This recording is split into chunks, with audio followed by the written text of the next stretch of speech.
Picture a moonlit temple where a dazzling costume party at Astarte's grove turns deadly. Captain Richard Hayden, a charming explorer, is stabbed in the heart with an ancient dagger, and no one knows why. Enter Miss Jane Marple, a quiet spinster with a razor-sharp mind, unraveling a web of jealousy, betrayal, and hidden love. Was it Sylvia Dale's broken heart, Dr. Seames's bitter envy, or a secret buried in Lady Conway's grand estate? In just days, Miss Marple exposes the killer in a dramatic showdown, proving that even in a goddess's temple, human passions are the deadliest force. Stay hooked for a classic Agatha Christie mystery. Chapter 1. The Invitation to Astarte's Grove. Miss Jane Marple sat in the familiar comfort of her parlour at Danemead Cottage, the late afternoon sun casting soft shadows across the chintz curtains. Her knitting needles moved with rhythmic precision, a pair of woolen socks for a nephew taking shape beneath her deft fingers. On the rosewood table beside her lay an envelope, its heavy cream paper and embossed crest betraying its importance. She had opened it earlier, but now, with her tea cooling in its china cup, she picked it up again, her pale blue eyes scanning the elegant script. The invitation was from Lady Diana Conway, a widow whose name carried whispers of wealth and peculiarity, even in the quiet lanes of St. Mary Mead. It summoned Miss Marple to a costume party at Astarte's Grove, Lady Conway's estate in Devonshire, some 3 days hence. The theme, a night in the temple of Astarte, promised an evening of theatrical splendour, with guests encouraged to don the garb of ancient priests, priestesses, or mythological beings. A list of attendees was enclosed, and Miss Marple's lips pursed slightly as she read it. There was Captain Richard Hayden, the explorer whose tales of Mesopotamian ruins had filled the papers. Sylvia Dale, a young actress whose delicate beauty graced London stages.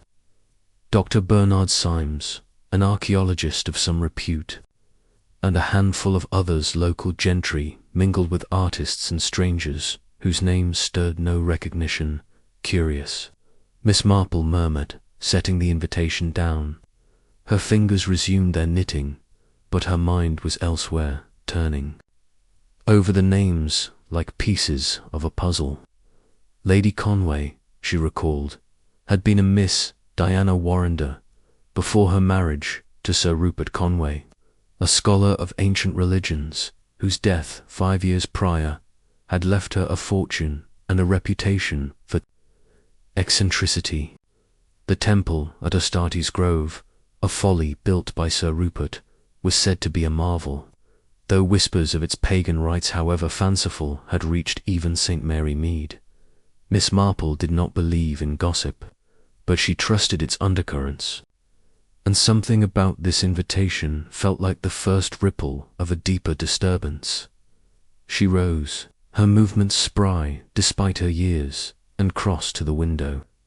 The garden beyond was in full June bloom, roses nodding under the weight of their petals, yet Miss Marple's thoughts were not on flowers but on human nature, which bloomed in darker shades. A costume party, with its masks and pretenses, was a stage for secrets, and Lady Conway's choice of themes suggested a flair for the dramatic or perhaps a need to conceal something beneath the spectacle. Miss Marple's eyes twinkled faintly. She had no taste for theatrics, but she had a keen nose for the truths they hid. Returning to her chair, she penned a brief acceptance, her handwriting as neat as her thoughts. She would go, not for the revelry, but for the chance to observe. Her suitcase, when she packed it later, held her sensible tweeds, a single evening gown of understated grey silk, and a shawl for the Devonshire chill. As she folded each item, her mind catalogued the guests again: Hayden, Dale, Symes, and the rest. People, she said softly to the empty room, are never quite what they seem. The next morning, as she posted her reply, the village postmistress, Mrs. Blade, remarked on the fine weather for travel. Miss Marple agreed, her smile serene, but her thoughts were already at Astarte's grove, where torchlight and costumes would cast long shadows, and where, she suspected, something more than a party awaited. Chapter 2.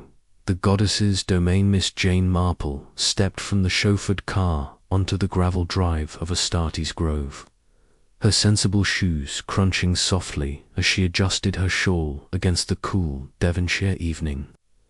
The journey from St. Mary Mead had been uneventful, the train rattling through green fields and sleepy villages. But now, as she gazed at the estate before her, she felt the stir of anticipation. Astarte's grove was no mere country house. It was a vision of Gothic grandeur, its turrets piercing the twilight sky, its windows aglow with the promise of festivity. Yet it was not the house that drew her eye, but the gardens beyond, where statues of ancient deities loomed among clipped yews and flowering shrubs, their stone faces serene yet watchful. A liveried footman took her modest suitcase, and Miss Marple followed him up the stone steps, her grey silk gown rustling faintly beneath her shawl. She had chosen a simple costume for the evening jar, priestess of Astarte, or so she supposed, with a plain robe and a silver sash borrowed from her niece's wardrobe. It was understated, as was her way, but it allowed her to blend into the crowd, to observe without being observed. The footman led her through a marble hall adorned with tapestries of mythical scenes, nymphs and satyrs, gods and goddesses, before ushering her into the drawing room, where the guests were gathering. The room was a blaze of colour and chatter, its high ceiling frescoed with cherubs, its walls lined with portraits of Conway ancestors. Lady Diana Conway stood at the centre, a commanding figure in her costume as Astarte herself. Her gown of deep crimson flowed like liquid fire, its hem embroidered with golden crescents, and a diadem of garnets gleamed in her dark hair.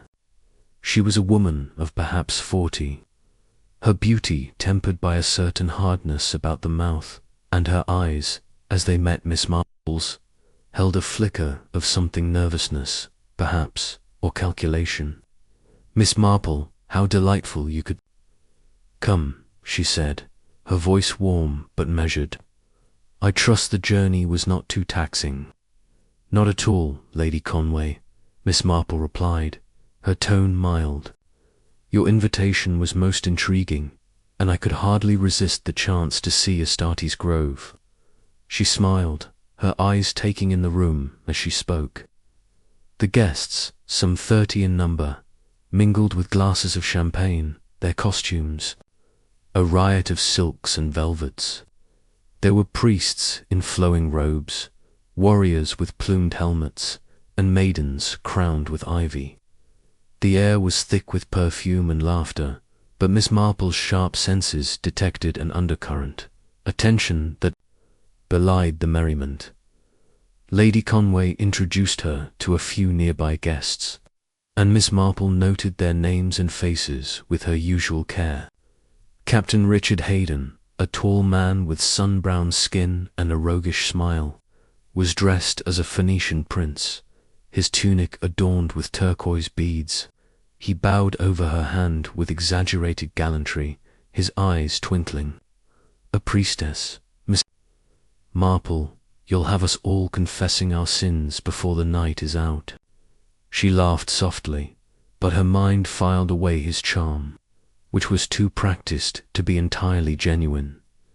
Next was Sylvia Dale, the actress, whose delicate frame seemed almost swallowed by her costumer gauzy robe of pale blue, with a veil that did little to hide her anxious expression.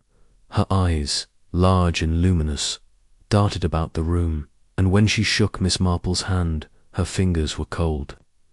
"I've heard of your village, Miss Marple," she said, her voice high and brittle. It sounds so peaceful."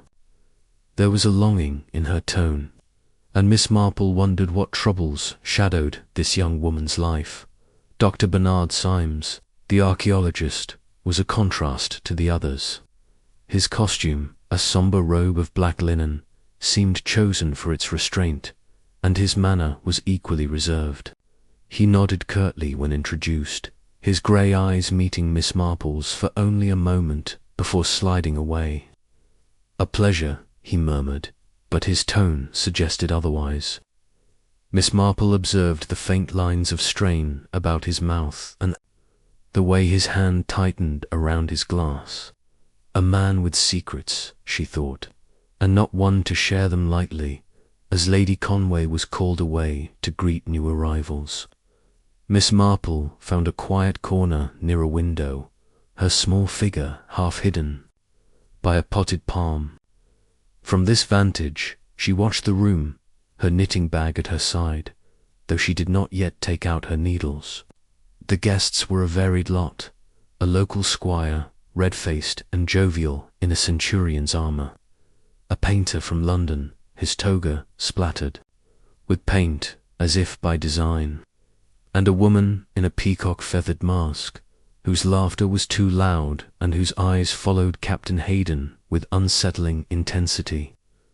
Miss Marple's gaze lingered on Sylvia Dale, who stood alone now, twisting a bracelet on her wrist. The girl's unease was palpable, and Miss Marple wondered if it stemmed from the crowd, the setting, or something more personal. A gong sounded, and Lady Conway clapped her hands, her diadem catching the chandelier's light. "My dear friends," she announced, "let us proceed to the Temple of Astarte, where tonight's revels truly begin." A murmur of excitement rippled through the room, and the guests began to move, their costumes swirling as they followed their hostess through a set of French doors into the gardens. Miss Marple joined the procession, her steps measured, her eyes taking in every detail. The path wound through the gardens, past statues of Anubis and Aphrodite, their marble surfaces gleaming under the rising moon. Torches lined the way, their flames casting flickering shadows that danced across the guests' faces. The air was cool, scented with lavender and the faint taint of smoke, and Miss Marple drew her shawl closer, though her attention was fixed on the group ahead. Captain Hayden walked with Sylvia Dale, his hand lightly on her elbow, but she seemed to shrink from his touch.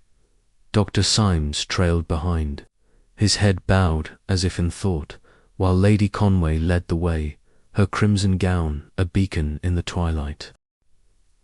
The Temple of Astarte came into view, and Miss Marple caught her breath, though her expression remained serene. It was a folly, yes, but a magnificent one, its circular colonnade of white stone rising from a manicured lawn. The roof was open to the sky, and within, a stone altar stood at the centre, draped in silken cloths of purple and gold.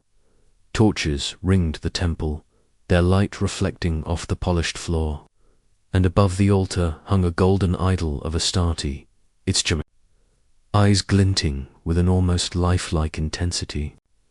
The effect was both beautiful and unsettling, a blend of reverence and artifice that suited Lady Conway's taste for the dramatic dot. The guests gathered within the temple, their voices hushed now, as if the place demanded a certain solemnity. Lady Conway ascended a low dais beside the altar, her presence commanding silence. "Tonight," she said, her voice resonant, "we honor Astarte, goddess of love and war, of passion and sacrifice. Let us cast aside our modern selves and embrace the ancient rites if only for an evening." There was a ripple of laughter, but it was nervous, and Miss Marple noted the way some guests glanced at the idol, as if its gaze held more than craftsmanship. Servants appeared, offering trays of wine in silver goblets, and the mood lightened. Music drifted from a hidden quartet, a haunting melody that seemed to belong to another time. The guests began to mingle again, their costumes lending an air of unreality to the scene. Miss Marple accepted a goblet, but sipped sparingly, her attention on the interactions around her. Captain Hayden was now deep in conversation with the peacock-masked woman, whose laughter grated on the ear.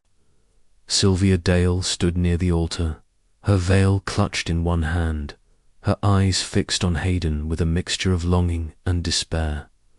Dr. Symes, meanwhile, had positioned himself near a column, his gaze darting between the idol and Lady Conway, who was circulating among her guests with practiced grace. Miss Marple moved closer to the altar, her small figure unnoticed amid the taller, more flamboyant guests. The silken drapes were embroidered with symbols, crescents, stars, and what might have been cuneiform, though she could not be sure. The idol above was exquisite, its golden surface etched with delicate patterns, but there was something in its expression, cruelty, perhaps, or indifference, that made her skin prickle. She recalled Sir Rupert Conway's obsession with ancient religions, whispered about in St. Mary Mead after his death. Had he built this temple as a scholar's whim, or had it meant more to him? And what did it mean to his widow, who now played the goddess with such conviction? A sudden movement caught her eye. Sylvia Dale had stepped away from the altar, her face pale, and was hurrying toward the colonnade, as if seeking air. Captain Hayden, disentangling himself from the peacock-masked woman, followed her, his expression unreadable. Miss Marple's lips tightened.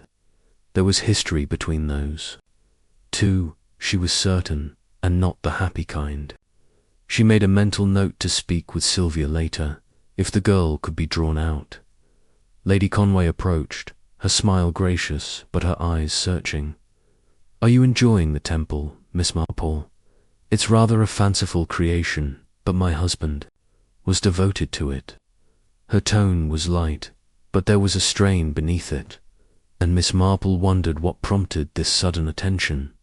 "It's quite remarkable," Miss Marple replied, her voice gentle. "One feels transported to another age. Your husband must have been a man of great passion for his studies." She paused, watching Lady Conway's reaction. The other woman's smile faltered, and for a moment her fingers tightened on her goblet. "He was," she said at last. "Sometimes too much so. But tonight is for celebration, not old memories." She turned away, summoned by another guest, but Miss Marple filed away the exchange. Passion, she knew, could lead to ruin as easily as to triumph, and this temple, with its golden idol in shadowed corners, seemed a fitting stage for either. As the evening wore on, the guests grew merrier, their voices rising above the music. Some danced, their costumes swirling in the torchlight, while others gathered in knots, their laughter punctuated by the clink of goblets. Miss Marple remained near the altar, her small figure a still point amid the revelry. She watched Sylvia Dale return, her veil now discarded, her face composed but her eyes red-rimmed. Captain Hayden was nowhere to be seen, and Dr. Symes had moved closer to the idol, his fingers brushing its pedestal as if testing its reality. The clock in the house struck 11, its chimes faint but clear, and Lady Conway clapped her hands again. "My friends," she called, "as midnight approaches, we shall perform a small ritual homage to Astarte, to seal our night of enchantment."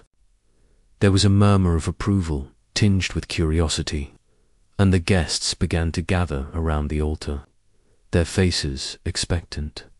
Miss Marple stepped back, her shawl slipping slightly as she positioned herself near a column. The temple, with its torches and idol, its silks and shadows, was a stage set for something more than a party, she was certain. And as the guests formed a loose circle, their costumes gleaming in the firelight, she felt the familiar prickle of intuition. Human nature, she thought, was the same in a temple as in a village, and tonight it was poised to reveal its secrets. Chapter 3. The Stabbing in the Temple. The Temple of Astarte glowed under the Devonshire moonlight, its white stone columns casting long shadows across the polished floor. The air was heavy with the scent of burning pitch from the torches and the faint sweetness of jasmine drifting from the gardens. Miss Jane Marple stood near a column, her small figure cloaked in the plain robe of a priestess, her silver sash catching the flicker of firelight. The guests, some 30 in number, had gathered in a loose semicircle around the central altar. Their costumes, silks, velvets, and feathered masks, lending an air of ancient ritual to the scene.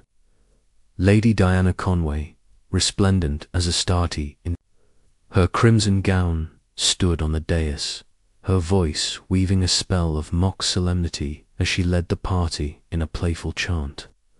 "O goddess of the moon, hear our homage," she intoned, her diadem glinting.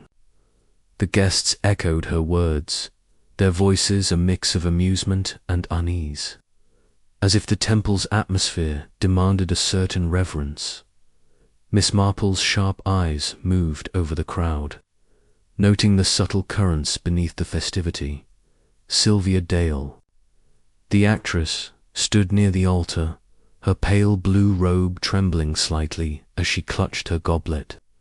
Her veil was gone, and her face, though composed, bore the strain of recent tears. Captain Richard Hayden, the explorer, was absent from the circle, and Miss Marple recalled seeing him slip toward the colonnade earlier.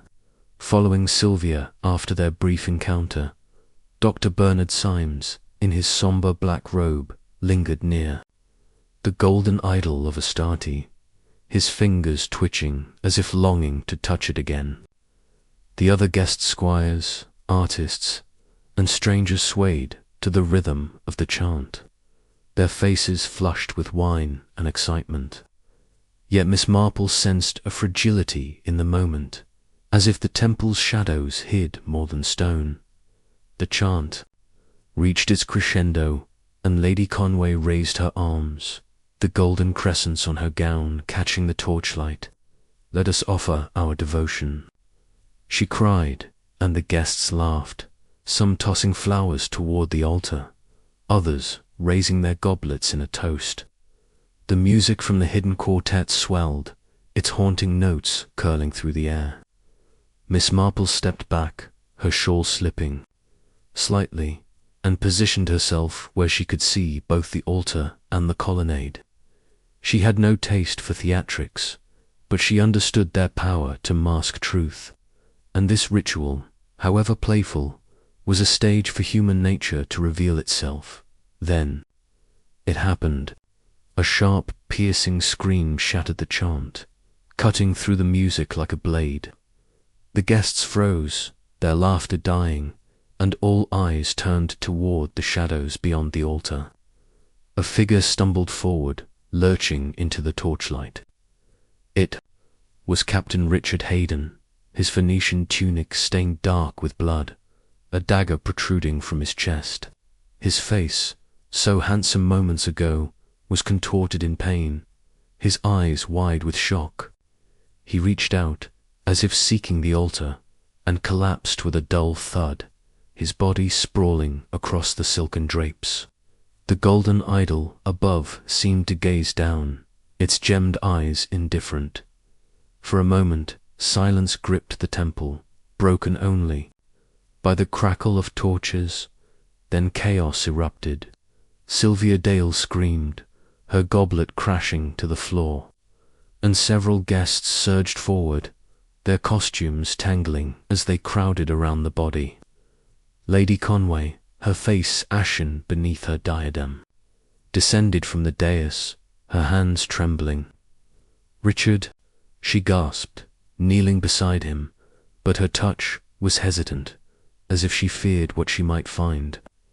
Miss Marple remained by her column, her heart quickening but her expression serene. She noted the reactions, Sylvia's pallor, her hands clutching. Her robe, Dr. Seames's sudden stillness, his eyes fixed on the dagger, and the peacock-masked woman, who had laughed so loudly earlier, now shrinking back. Her mask askew, Dr. Bernard Symes pushed through the crowd, his black robe sweeping the floor. "Let me through," he said, his voice clipped but steady. He knelt beside Hayden, his fingers probing the pulse at the neck, then the wrist. After a moment, he rose, his face grim. "He's dead," he announced, and a collective gasp rippled through the guests. Lady Conway swayed, and a servant caught her arm, guiding her to a stone bench.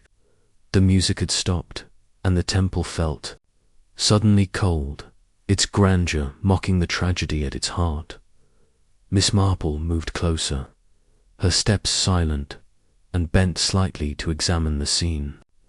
The dagger was an antique, its hilt encrusted with lapis lazuli, unmistakably part of Lady Conway's collection. It had been displayed in a glass case in the house, she recalled, locked and guarded, or so it had seemed. Hayden's blood pooled beneath him, staining the purple silk, and his hand outstretched clutched a single flower, a white rose from the altar's offerings. Miss Marple's lips tightened, a detail, perhaps insignificant, but she stored it away, her mind already turning over the possibilities. Who did this? A voice cried, and the squire in centurion's armour, his face redder than ever, pointed accusingly at the crowd. "Someone here is a murderer." Murmurs of fear and suspicion spread, and several guests backed away, their eyes darting to one another. Sylvia Dale sank to her knees, sobbing, and a young artist in a toga tried to comfort her. Though his own hands shook, Dr. Symes remained by the body, his expression unreadable, while Lady Conway, recovering slightly, called for her. "Butler, Pye, fetch the police at once." Mr. Pye, the dear butler, with a slight limp, appeared from the shadows, his face pale but composed. "At once, my lady," he said, and limped swiftly toward the house. Miss Marple watched him go, noting the ease with which he navigated the crowd, despite his infirmity. She turned her attention back to the guests, her mild demeanour masking the intensity of her observations. The peacock-masked woman had removed her mask, revealing a sharp-featured face now drained of colour. The painter, his toga still splattered with paint, muttered about curses and ancient gods, earning nervous glances from those nearby, and Sylvia Dale, her sobs subsiding, stared at Hayden's body with an expression that mingled grief with something darker, guilt, perhaps, or fear. Lady Conway rose, her crimson gown creased, and addressed the guests, her voice trembling but firm. "Please, everyone, return to the house. The police will handle this. Stay in the drawing-room until they arrive." There was a murmur of compliance, and the guests began to move, their costumes now grotesque in the torchlight, like figures from a nightmare. Miss Marple lingered, her eyes on the altar, where the white rose lay crushed beneath Hayden's hand. She bent to retrieve a petal that had fallen free, tucking it into her sash. A small thing, but in her experience, small things often led to great truths. As the guests filed out, Miss Marple approached Lady Conway, who stood alone by the dais, her diadem slightly askew. "A terrible tragedy," Miss Marple said softly, her tone sympathetic but probing. "Captain Hayden was well liked, I understand." Lady Conway's eyes flickered, and she smoothed her gown as if to steady herself. "Yes, very much so. He was charming, full of stories from his travels. I can't imagine who would do this. Her voice broke, but Miss Marple noted the way her gaze slid toward the colonnade where Hayden had emerged. Was it fear of the unknown, or knowledge of something specific? I'm sure the police will find the truth, Miss Marple said, her smile gentle. They always do, with a little help. Lady Conway nodded distractedly, and Miss Marple joined the procession back to the house, her mind cataloguing every detail: the dagger, the rose, the shadows, and the faces of those who had stood in the temple's glow in the drawing room. The atmosphere was stifling despite the open windows. The guests huddled in groups, their whispers sharp with speculation. Sylvia Dale sat alone, her hands twisting in her lap, while Dr. Symes stood by a bookcase, his fingers tracing the spine of a volume on ancient Mesopotamia. The peacock-masked woman, Miss Laura Vane, Miss Marple learned, paced near the fireplace, her sharp features drawn. Lady Conway moved among them, offering brandy and reassurances, but her hand shook as she poured. Miss Marple found a chair near the window, her knitting bag at her side, and took out her needles. The soft click of wool and steel was a comfort, and it allowed her to listen without seeming to pry. The police arrived within the hour, led by Inspector Brent, a stocky man with a ruddy face and a methodical air.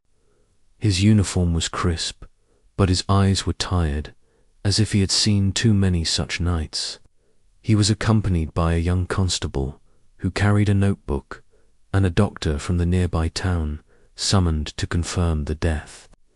Inspector Brent surveyed the room, his gaze lingering on the guests' costumes, and Miss Marple sensed his discomfort with the theatricality of the scene. "I'll need statements from everyone," he said, his voice gruff. "No one leaves until we've spoken." He began with Lady Conway, who recounted the evening's events in a faltering voice, her diadem now removed, her hair slightly dishevelled. She described the ritual, the chant, and the scream, but offered no theories on the killer. "It was so sudden," she said, her eyes welling. "One moment we were laughing, and then—" Inspector Brent nodded, scribbling in his notebook, and moved on to Dr. Symes, who confirmed his role in pronouncing Hayden dead. "The dagger went straight to the heart," Symes said, his tone clinical. "Death was instantaneous." Miss Marple noted the precision of his words, as if he were distancing himself from the act. Sylvia Dale was next, and her interview was painful to watch.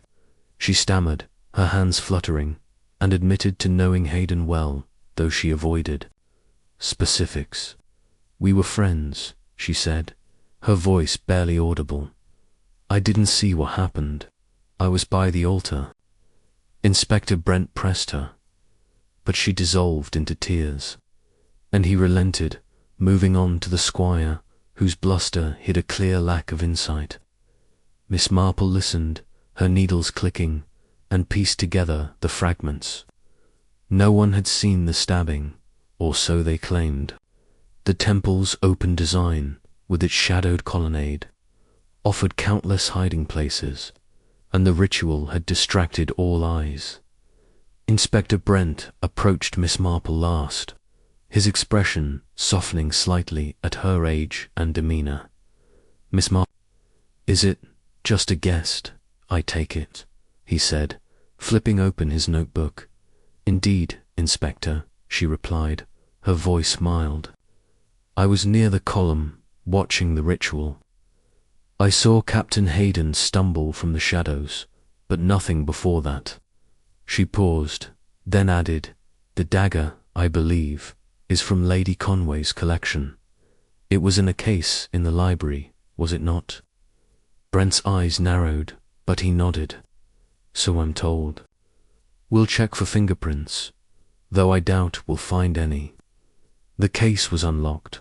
According to the butler, he sighed, rubbing his temple.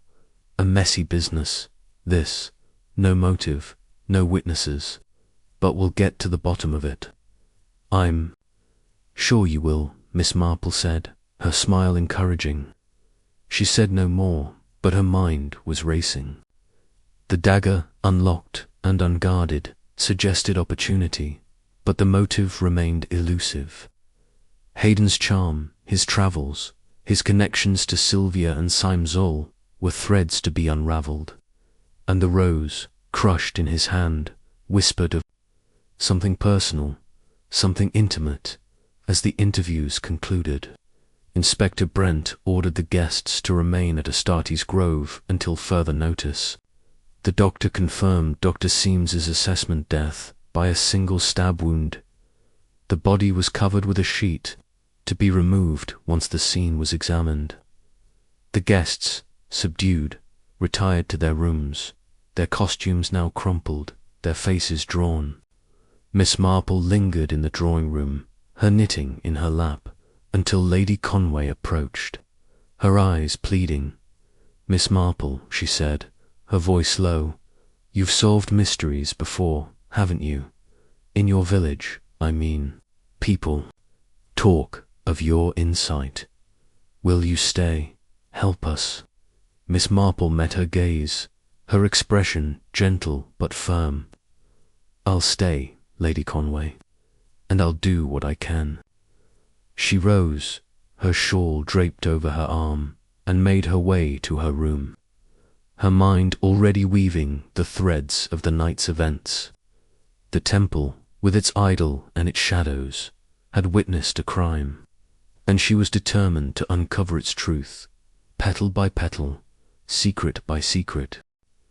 Chapter 4. The absence of motive.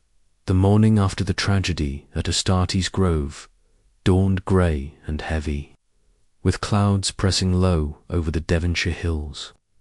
Miss Jane Marple sat in her guest room, a small but elegant chamber overlooking the estate's gardens, her knitting needles clicking softly as she worked on a pair of mittens. The room was furnished with a mahogany four-poster bed, a delicate writing desk, and a window seat cushioned in green velvet. But Miss Marple's attention was not on her surroundings. Her mind was fixed on the events of the previous night. Scream, the blood, the dagger gleaming in Captain Richard Hayden's chest. She had slept little, her thoughts turning over the faces of the guests, the shadows of the temple, and the chilling absence of any clear reason for the murder. A tap at the door interrupted her reverie, and a maid entered with a tray of tea and toast. "Lady Conway's compliments, miss," the girl said, her eyes wide with the gossip of the household. "She hopes you'll join her in the morning room after breakfast. The police are still here, asking questions." Miss Marple thanked her, noting the maid's nervous glance toward the window, as if the temple itself cast a shadow over the house. She poured her tea, the steam rising in delicate curls, and considered her next steps. Inspector Brent, competent but uninspired, would rely on fingerprints and alibis, but Miss Marple knew that motives were rarely found in such tangible traces. They lay in the heart, in the glances and silences she had observed the night before. She, dressed in her sensible tweeds, her grey silk gown and priestess sash carefully packed away, and made her way downstairs.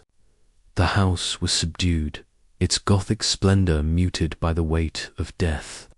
Servants moved quietly, their whispers hushed, and the guests, confined to the estate by Inspector Brent's orders, gathered in knots, their costumes replaced by sombre day clothes.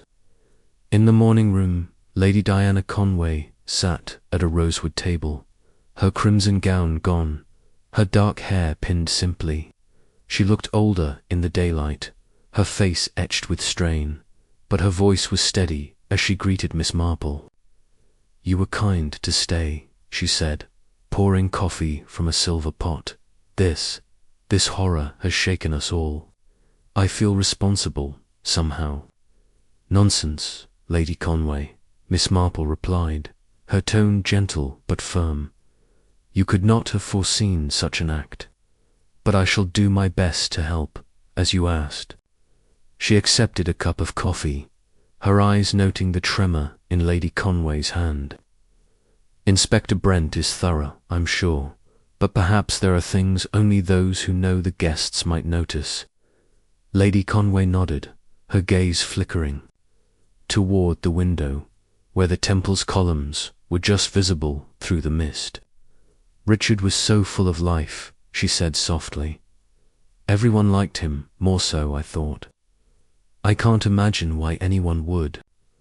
Her voice trailed off, and Miss Marple saw the effort it took to maintain her composure. She made a mental note. Lady Conway's grief seemed genuine, but was it for a friend or something more? The morning room door opened, and Inspector Brent entered, his ruddy face set in a frown. He was followed by his young constable, who clutched a notebook, and Mr. Pye, the butler, whose limp was more pronounced in the morning light. Miss Marple, Brent said, nodding curtly.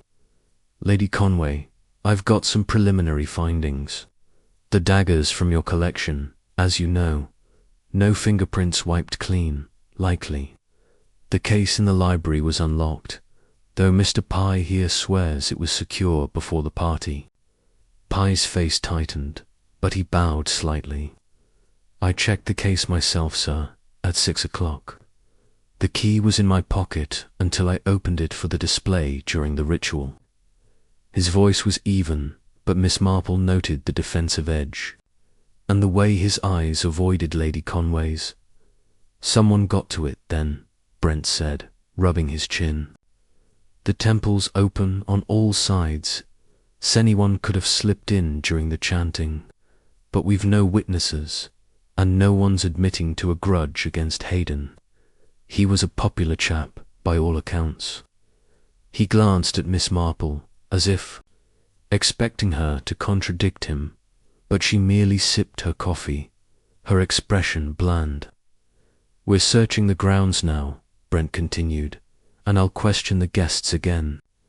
If you hear anything, Lady Conway, you'll let me know. Of course, Inspector, Lady Conway said, her voice faint. Brent nodded and left, the constable and Pye trailing behind. Miss Marple watched them go, her mind on the unlocked case. A butler's oversight, or something deliberate. Pye's devotion to Lady Conway was clear, but devotion could mask many things. Lady Conway rose, smoothing her dress. I must see to the guests, she said. They're restless, and Sylvia, miss. Dayla's quite distraught. Will you join? Us for luncheon, Miss Marple agreed, and as Lady Conway left, she took her knitting from her bag and settled by the window. The click of her needles was a steady rhythm, freeing her mind to wander. Hayden's popularity, Brent had said, but popularity often bred envy, and Sylvia's distress, so raw in the temple, suggested a deeper connection to the victim. Miss Marple resolved to speak with her, and with Dr. Symes, whose reserve hinted at secrets of his own. The morning passed in quiet observation.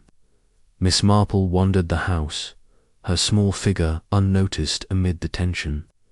In the library, she examined the glass case where the dagger had been kept. It was a handsome piece, its lock simple but sturdy, and the key, now in Brent's possession, had been Pye's responsibility. She noted the other artifacts in the room: clay tablets, bronze figurines, and a small statue of a bull, all from Hayden's Mesopotamian expedition. A card beside the bull credited both Hayden and Dr. Symes, but the ink was smudged, as if someone had tried to alter it. Interesting, Miss Marple murmured, her fingers brushing the card. Professional. Rivalry, perhaps, or something more personal. At luncheon, the guests gathered in the dining room, a cavernous space with a chandelier of wrought iron and walls panelled in oak. The mood was strained, the clink of cutlery loud in the silence. Sylvia Dale sat at the far end, her face pale, her plate untouched. Dr. Symes was opposite, his eyes on his food, though he ate little. Lady Conway presided with forced cheer, while Miss Laura Vane, the peacock-masked woman from the party, spoke in sharp bursts, her voice grating. "It's like a play, isn't it?" she said, her laugh brittle. "A murder in a temple, and we're all suspects." The others glanced at her, uncomfortable, and Miss Marple noted Sylvia's flinch after luncheon. Miss Marple found Sylvia in the conservatory, a glass-walled haven filled with ferns and orchids. The actress was seated on a wicker bench, her hands twisting a handkerchief, her eyes red-rimmed. Miss Marple approached quietly, her smile kind. "May I join you, Miss Dale?" she asked, settling beside her without waiting for an answer. "It's peaceful here, after such a dreadful night." Sylvia nodded, her voice barely audible. "I can't stop seeing him, lying there. It's horrible." She dabbed her eyes, and Miss Marple patted her hand, her touch light but reassuring. "You knew Captain Haydon well." "I gather," Miss Marple said, her tone conversational. "He seemed a charming man. I suppose you met in London with your acting?" Sylvia hesitated, then nodded. "Yes, at a theatre party. He was kind to me at first. We saw each other often, but it wasn't, well, it ended." Her voice cracked, and Miss Marple's eyes softened, though her mind was alert. Ended, she thought, but not forgotten. "These things are painful," Miss Marple said, her voice gentle. "In my village, I've seen many a heart broken, but time heals, you know." She paused, watching Sylvia's reaction. The girl's hands stilled, and for a moment her eyes met Miss Marple's, raw with emotion. Then she looked away, murmuring something about needing rest, and hurried off. Miss Marple remained on the bench, her knitting resumed, but her thoughts were on Sylvia's words. A broken romance, perhaps, but was it motive enough for murder? And why had Sylvia's eyes held not just grief, but fear? Later, Miss Marple sought out the library again, hoping to find Dr. Symes.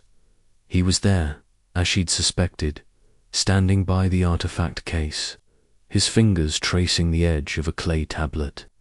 He started when she entered, his grey eyes narrowing, but Miss Marple's smile disarmed him. "Such fascinating things," she said, gesturing to the artifacts. "You and Captain Haydon must have had quite an adventure finding them." Syemes's jaw tightened, but he nodded. "It was arduous work. Mesopotamia is not kind to explorers. Richard Captain Haydon had a knack for publicity, but the real labour was shared." His voice was clipped, and Miss Marple noted the pause, as if he'd chosen his words with care. "Shared, but perhaps not equally rewarded," she ventured, her tone innocent. "I've heard of such things, even in my little village. Credit can be a thorny issue." Syemes's eyes flickered, but he shrugged. "We had our differences, but nothing serious. Richard was generous, in his way." He turned away, busying himself with a book, and Miss Marple did not press him. She had seen enough. The tension in his posture, the way his hand lingered on the tablet. A professional grudge, perhaps, or something deeper, tied to the artifacts to Haydon's charm, which seemed to have won Lady Conway's favour as evening fell. Miss Marple joined Lady Conway in the drawing-room, where a fire crackled against the damp. The other guests were scattered, some in their rooms, others pacing the grounds under the watchful eyes of Brent's constables. Lady Conway poured sherry, her movements mechanical. "The police found nothing in the temple," she said, her voice low. "No footprints, no dropped clues. It's as if a ghost did it." She laughed, a brittle sound, and Miss Marple's eyes sharpened. "Not a ghost, Lady Conway," she said softly. "A person with a reason we haven't yet seen. But reasons have a way of showing themselves in time." She sipped her sherry, her mind on the dagger, the rose, and the faces she had studied. Sylvia's heartbreak, Seames's resentment, Pye's oversight, Teach was a thread. But the pattern was still unclear. Lady Conway looked at her, a spark of hope in her eyes. "You think you can find the truth, don't you? I've heard stories, Miss Marple, of your cleverness." Miss Marple smiled, her needles clicking. "I only observe, my dear. People are much the same, whether in a temple or a village, and they always leave traces if one knows where to look." She said no more, but as she knitted, her mind wove the threads together, searching for the knot that would unravel the mystery of Captain Hayden's death. Chapter 5. The Actress's Secret. The second morning at Astarte's. Grove was cloaked in a fine mist that clung to the estate's gardens, softening the outlines of the ancient statues and muffling the distant bleat of sheep on the Devonshire hills. Miss Jane Marple sat in the morning room, her knitting needles moving with their usual precision, a half-finished scarf for her vicar's wife taking shape in her lap. The room was quiet, save for the tick of a gilt clock on the mantel and the occasional rustle of a servant passing in the hall.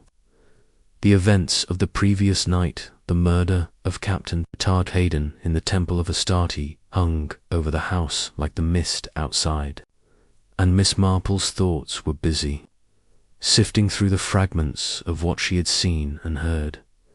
Her conversation with Sylvia Dale in the conservatory had been revealing, though not in the way the young actress might have intended. Sylvia's nervous manner, her halting admission of a past with Hayden, and the fear in her eyes when pressed about their parting had set Miss Marple's mind on a new track. Heartbreak was a powerful force, she knew, capable of twisting even the gentlest soul into something desperate. But was Sylvia's distress that of a woman scorned, or something more complex? And then there was Dr. Bernard Symes, whose guarded responses in the library hinted at a grievance with Hayden, one tied to their shared work in Mesopotamia. Miss Marple's needles paused as she considered the artifacts, particularly the smudged card beside the bronze bull. Credit, she thought, was a currency as potent as love, and just as likely to spark violence. A soft knock at the door heralded the arrival of a maid, who bobbed a curtsy and announced that Lady Conway had invited Miss Marple to join her for tea in the drawing-room at 11. "The other guests are about, miss," the maid added, her voice low, but Miss Dale's kept to her room. "She's not well, they say." Miss Marple thanked her, noting the maid's wide eyes, which betrayed the household's fascination. With the tragedy, she finished her row of knitting, tucked the scarf into her bag, and rose, her tweed skirt brushing the floor. The maid's words confirmed her resolve. Sylvia Dale was the next thread to unravel, and tea with Lady Conway would provide a chance to observe the others. The drawing-room was a grand space, its high windows draped in damask, its walls adorned with landscapes of stormy seas and craggy cliffs. Lady Conway sat near the fireplace, a silver tea service before her, her dark hair swept into a simple chignon that did little to hide the strain in her face.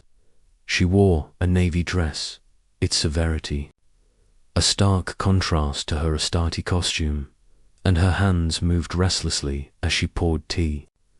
"Miss Marple," she said, her smile fragile, "I'm so grateful you're here. The police are thorough, but they seem at a loss. Inspector Brent was here earlier, asking about the dagger again." Miss Marple settled into a chintz armchair, accepting a cup of tea with a nod. "They're doing their best, I'm sure," she said, her voice mild. "But these things take time. Captain Hayden was a man of many connections, was he not? Perhaps one of them holds the key." She sipped her tea, her eyes on Lady Conway, who hesitated before replying. "He was popular," Lady Conway said, her fingers tightening on her saucer. "His expeditions made him a figure of interest, and he had a way of drawing people in. I thought him a friend to us all." Her voice wavered, and Miss Marple noted the careful choice of words. A friend to us all, she thought, but perhaps more to some than others. The door opened, and Dr. Bernard Symes entered, his black suit as sombre as his expression. He nodded to the women, declining tea with a curt gesture, and took a seat near the window, where he opened a book but did not read. Miss Marple observed him, noting the way his eyes flicked toward the door, as if expecting or dreading another arrival. "Dr. Symes," she said, her tone conversational, "I was admiring the artifacts in the library yesterday. Your work with Captain Hayden must have been thrilling." Symes' jaw tightened, but he managed a thin smile. "It was demanding," he said. "The desert is unforgiving, and the artifacts were hard won." Richard had a flair for the dramatic, which helped with funding, but the real work was meticulous. His voice held a trace of bitterness, and Miss Marple's needles clicked softly, a counterpoint to her thoughts. Meticulous, she mused, and perhaps unappreciated, before she could probe further. Miss Laura Vane swept in, her sharp features accentuated by a green dress that clashed with the room's muted tones. "This house is a tomb today," she declared, flopping onto a sofa. "Everyone's whispering about poor Richard, but no one's saying anything useful. Have the police found anything, Diana?" Her familiarity with Lady Conway was notable, and Miss Marple filed it away. "Nothing new," Lady Conway said, her voice tight. "They're searching the grounds again, but the temples yielded no clues." She glanced at Miss Marple, a silent plea in her eyes, and Miss Marple smiled reassuringly, though her mind was elsewhere. Laura Vane's brashness, she thought, was a mask, but for what? After tea, Miss Marple excused herself, her knitting bag over her arm, and made her way to the upper floor, where Sylvia Dale's room was located. The corridor was lined with portraits of Conway ancestors, their stern faces watching her progress. She knocked softly on Sylvia's door, and after a moment, a faint voice bade her enter. The room was dim, the curtains half drawn, and Sylvia sat by the window, her delicate frame wrapped in a shawl. Her face was pale, her eyes red-rimmed, and a photograph lay on the table beside her, its edges worn. Miss Marple's sharp eyes caught the image before Sylvia could cover it, a younger Sylvia, smiling beside Hayden, their arms linked. "Miss Dale," Miss Marple said, settling into a chair with an air of quiet authority, "I hope I'm not intruding. I thought you might like company after such a trying time." Her tone was kind, but her gaze was steady, and Sylvia managed a weak nod. "It's kind of you," she said, her voice barely above a whisper. I can't seem to think straight. Richard's death, it's like a nightmare." She twisted her handkerchief, and Miss Marple leaned forward, her hands still on her knitting. "It's a terrible shock," she said. "I understand you. And Captain Hayden were close, once. It must be doubly hard for you." She paused, watching Sylvia's reaction. The girl's eyes widened, and her breath caught, but she did not deny it. "We were friends," Sylvia said, her voice trembling. "More than that, for a time, but it ended months ago. He wanted to travel, to keep exploring, and I I couldn't follow. Her words were rehearsed, Miss Marple thought, but the pain behind them was real. Love is a difficult thing, Miss Marple said, her tone sympathetic. In my village, I've seen it bring joy and sorrow in equal measure. When a heart is broken, it can leave scars that ache for years. She paused, her eyes on the photograph. You kept his picture, I see. A memento of happier days. Sylvia's hand flew to the photograph, covering it as if to shield it from scrutiny. It's nothing, she said, too quickly. Just a keepsake. I hadn't looked at it in ages. But her cheeks flushed, and Miss Marple saw the lie, though she did not press it. Instead, she changed tack, her voice gentle. You were in the temple during the ritual, she said. It must have been overwhelming, with all the chanting and torchlight. Did you see anything unusual before the tragedy? Sylvia shook her head, her eyes dropping to her lap. I was by the altar, trying to stay calm. I didn't like the ritual, it felt wrong, somehow, but I didn't see Richard until he fell. Her voice broke, and Miss Marple patted her hand, her touch light but reassuring. There, she said. You've been through enough. Rest now, and we'll talk again. She rose, her knitting bag in hand, and left the room, her mind racing. The photograph, torn and repaired, spoke of a love that had not faded, despite Sylvia's claims, and her fear, so palpable, suggested she knew more than she was saying. Was she protecting herself or someone else? As Miss Marple descended the stairs, she heard raised voices from the garden below. Slipping to a window, she peered out, her small figure hidden by the curtain. Sylvia Dale stood near a rosebush, her shawl slipping from her shoulders, and Dr. Symes faced her, his face taut with anger. You knew, and you did nothing. Sylvia hissed, her voice low but fierce. Syemes's reply was inaudible, but his hands clenched, and he turned away, striding toward the temple. Sylvia watched him go, her expression a mix of fury and despair, then hurried back to the house. Miss Marple's lips pursed, an argument, and one that suggested shared knowledge. She made her way to the garden, her steps slow, and paused by the rosebush, where a single petal lay crushed on the path. She picked it up, tucking it into her sleeve, and glanced toward the temple, its columns ghostly in the mist. Syemes's destination was no surprise, but his connection to Sylvia was unexpected. Had they conspired, or was Sylvia accusing him of something specific?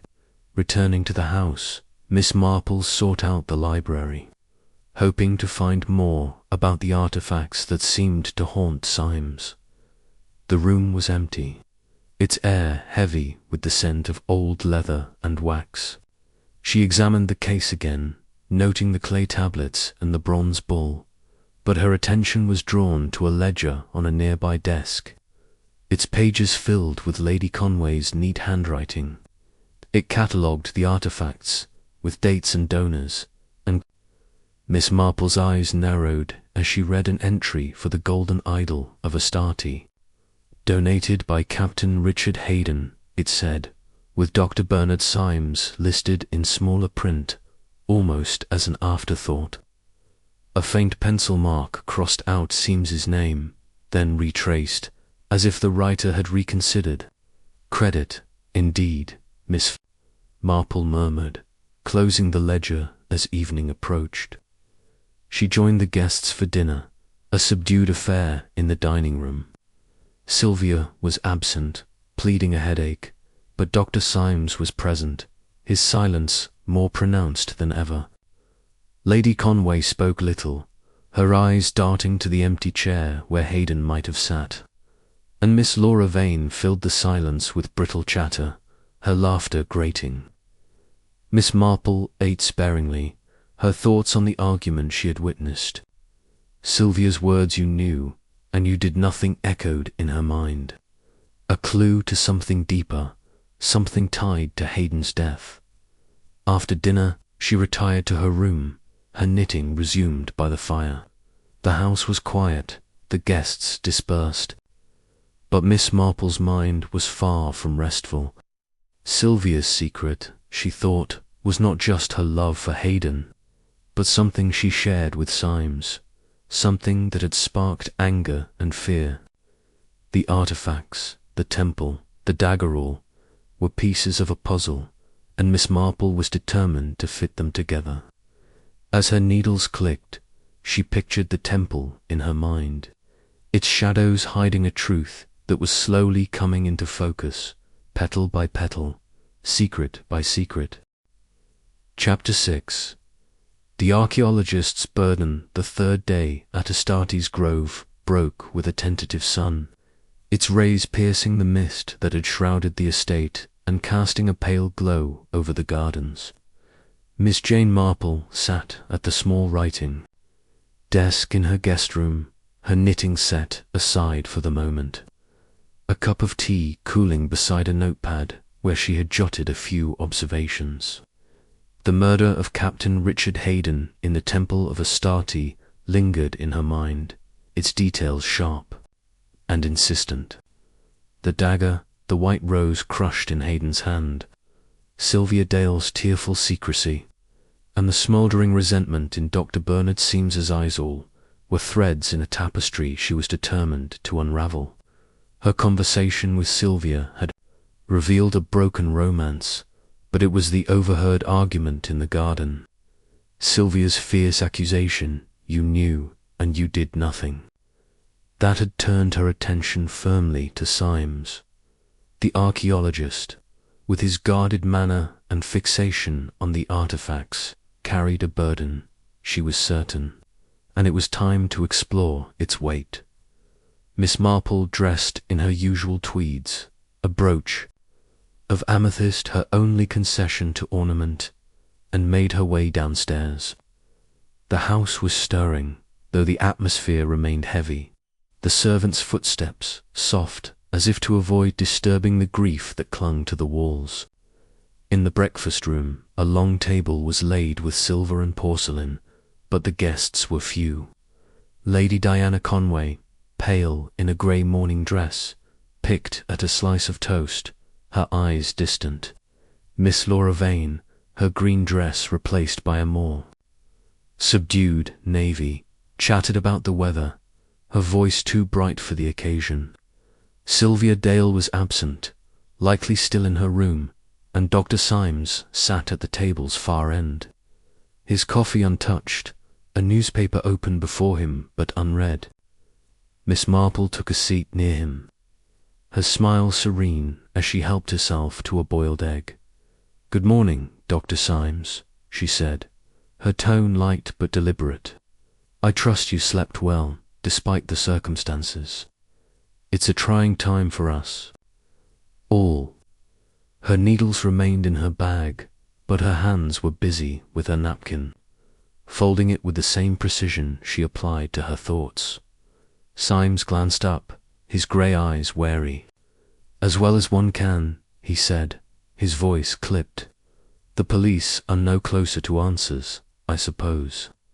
He turned a page of the newspaper, but Miss Marple noted the tension in his fingers, the way they gripped the edge as if anchoring himself there. "Thorough, I'm sure," she replied, cracking her egg with a delicate tap. "But these things require patience. Captain Hayden's work with you in Mesopotamia must have been quite an adventure. I was reading about your finds in the library ledgers, such treasures. The idol of Astarte, in particular, is remarkable." She paused, her eyes meeting his, and saw a flicker of unease. "It was significant," Symes said, his voice low. "The idol was a rare piece, late Bronze Age, from a temple near Yor. Richard was keen to display it here for Lady Conway's collection." He hesitated, then added, We both contributed to its recovery, though he was better at claiming the spotlight. Miss Marple nodded, her expression sympathetic. It's often so, isn't it? In my village, I've seen many a partnership strained by who gets the credit. A vicar's wife once organized a fete, only for the squire to take the praise. It caused quite a stir. Her tone was anecdotal, but her words were a probe, and Seames's jaw tightened. Credit matters less than the work, he said, but the bitterness in his voice belied his words. He rose abruptly, murmuring an excuse about letters to write, and left the room. Miss Marple watched him go, her egg forgotten. The idol, she thought, was more than a treasure. It was a point of contention, and Seames's resentment was a thread she could not ignore. Lady Conway, catching Miss Marple's eye, leaned forward. "You're very kind to stay, Miss Marple," she said, her voice low. "The guests are restless, and I fear this darkness will linger. Have you any thoughts on what happened?" Her hands twisted a napkin, and Miss Marple saw the strain of hosting a house under suspicion. "I'm only an observer, my dear," Miss Marple said, her smile gentle, "but people reveal themselves in time. Captain Hayden was a man of charm, and charm can stir both love and envy. We must watch and listen." She sipped her tea, her words vague but her mind sharp. Lady Conway nodded, though her eyes were troubled, and Miss Marple resolved to speak with her later, when fewer ears were present. After breakfast, Miss Marple wandered the house, her small figure unremarkable amid the grandeur. The library drew her again, its shelves heavy with tomes on ancient history and its cases gleaming with artifacts. She examined the ledger once more, noting the entry for the idol, donated by Captain Richard Hayden, with contributions from Dr. Bernard Symes. The pencil mark crossing out Seames's name was faint but deliberate, and Miss Marple's lips pursed. She turned to the idol itself, displayed on a velvet pedestal, its golden surface etched with symbols of fertility and war. Its eyes, inlaid with emeralds, seemed to follow her, and she felt a chill, though she dismissed it as fancy. "A beautiful thing," she murmured, "but beauty can be a dangerous prize." Her thoughts were interrupted by the sound of footsteps, and she turned to see Mr. Pye, the butler, entering with a tray of cleaning cloths. He started at her presence, his jaw-face tightening. "Beg pardon, miss," he said, his limp more noticeable as he approached the case. "Just tidying up." Lady Conway's particular about the artifacts. "Of course," Miss Marple said, her smile disarming. "They're quite a responsibility. The dagger that, well, it was part of this collection, wasn't it? Such a tragedy that it was taken." Her tone was conversational, but her eyes were keen, and Pye's hand paused on the case. "It was, miss," he said, his voice flat, "locked in the case, as I told the inspector. I don't know how it was got at." He polished the glass with unnecessary vigor, and Miss Marple noted the defensiveness in his posture. A loyal servant, she thought, but loyalty could blind as well as bind. "You've served Lady Conway long, I expect," she said, folding her hands. It must be a comfort to her, in such times, to have someone so dependable. Pye's eyes flickered, and for a moment his guard slipped. 20 years, miss, she's been good to me, and I'd do anything to spare her trouble." He caught himself, his face closing, and resumed his work. Miss Marple thanked him and left her mind on his words. Anything, she thought, was a broad term, and Pye's access to the dagger made him a figure worth watching. She spent the afternoon in quiet observation, moving through the house and grounds with the unobtrusive grace of a village spinster. In the conservatory, she found Miss Laura Vane, who was sketching the orchids with a restless hand. "Ghastly business, this murder," Laura said, her pencil scratching. "Richard was a flirt, you know, but harmless. Or so I thought." Her laugh was sharp, and Miss Marple noted the edge in her voice. A flirt, she thought, and one who had perhaps stirred Laura's interest or ire. Ati. Miss Marple sat with Lady Conway and a few guests, but Sylvia Dale remained absent, and Dr. Symes excused himself early, claiming a headache. Miss Marple's thoughts returned to the garden argument, and she resolved to find Symes alone, to press him on his connection to Sylvia and his grudge against Haydon. As evening fell, she took a turn through the gardens, her shawl drawn against the chill, and found herself near the temple of Astarte. Its columns loomed in the dusk, the altar bare now, the silken drapes removed by the police. She paused, picturing Haydon's fall, the dagger's gleam, and felt the weight of the place. Its history of worship and sacrifice, a rustle in the shadows, made her turn, and Dr. Symes emerged, his face pale in the fading light. He stopped short, his hands clenching. "Miss Marple," he said, his voice strained, "I didn't expect anyone here." "Nor I," she replied, her tone mild. "The temple draws us, doesn't it? Perhaps it's the memory of what happened, or something older." She stepped closer, her eyes on his. "You and Captain Haydon spent much time in places like this, I imagine. Temples, ruins, the past come alive. It must have been exhilarating, though not without its tensions."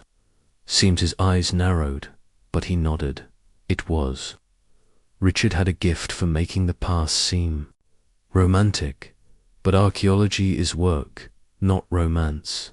We disagreed on methods, on priorities. He paused, his gaze drifting to the altar, and on who deserved recognition.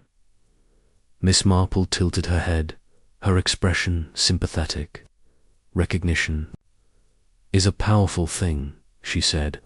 "In my village, a gardener once quarrelled with his neighbour over a prize marrow. It seemed trivial, but it led to such bitterness. Your work, though, was far grander. The idol, for instance, such a find, and yet the ledger suggests some confusion over its ownership." Seames's face darkened, and for a moment she thought he might walk away, but he spoke, his voice low and bitter. "Richard claimed the idol as his discovery, but I found it in a buried shrine.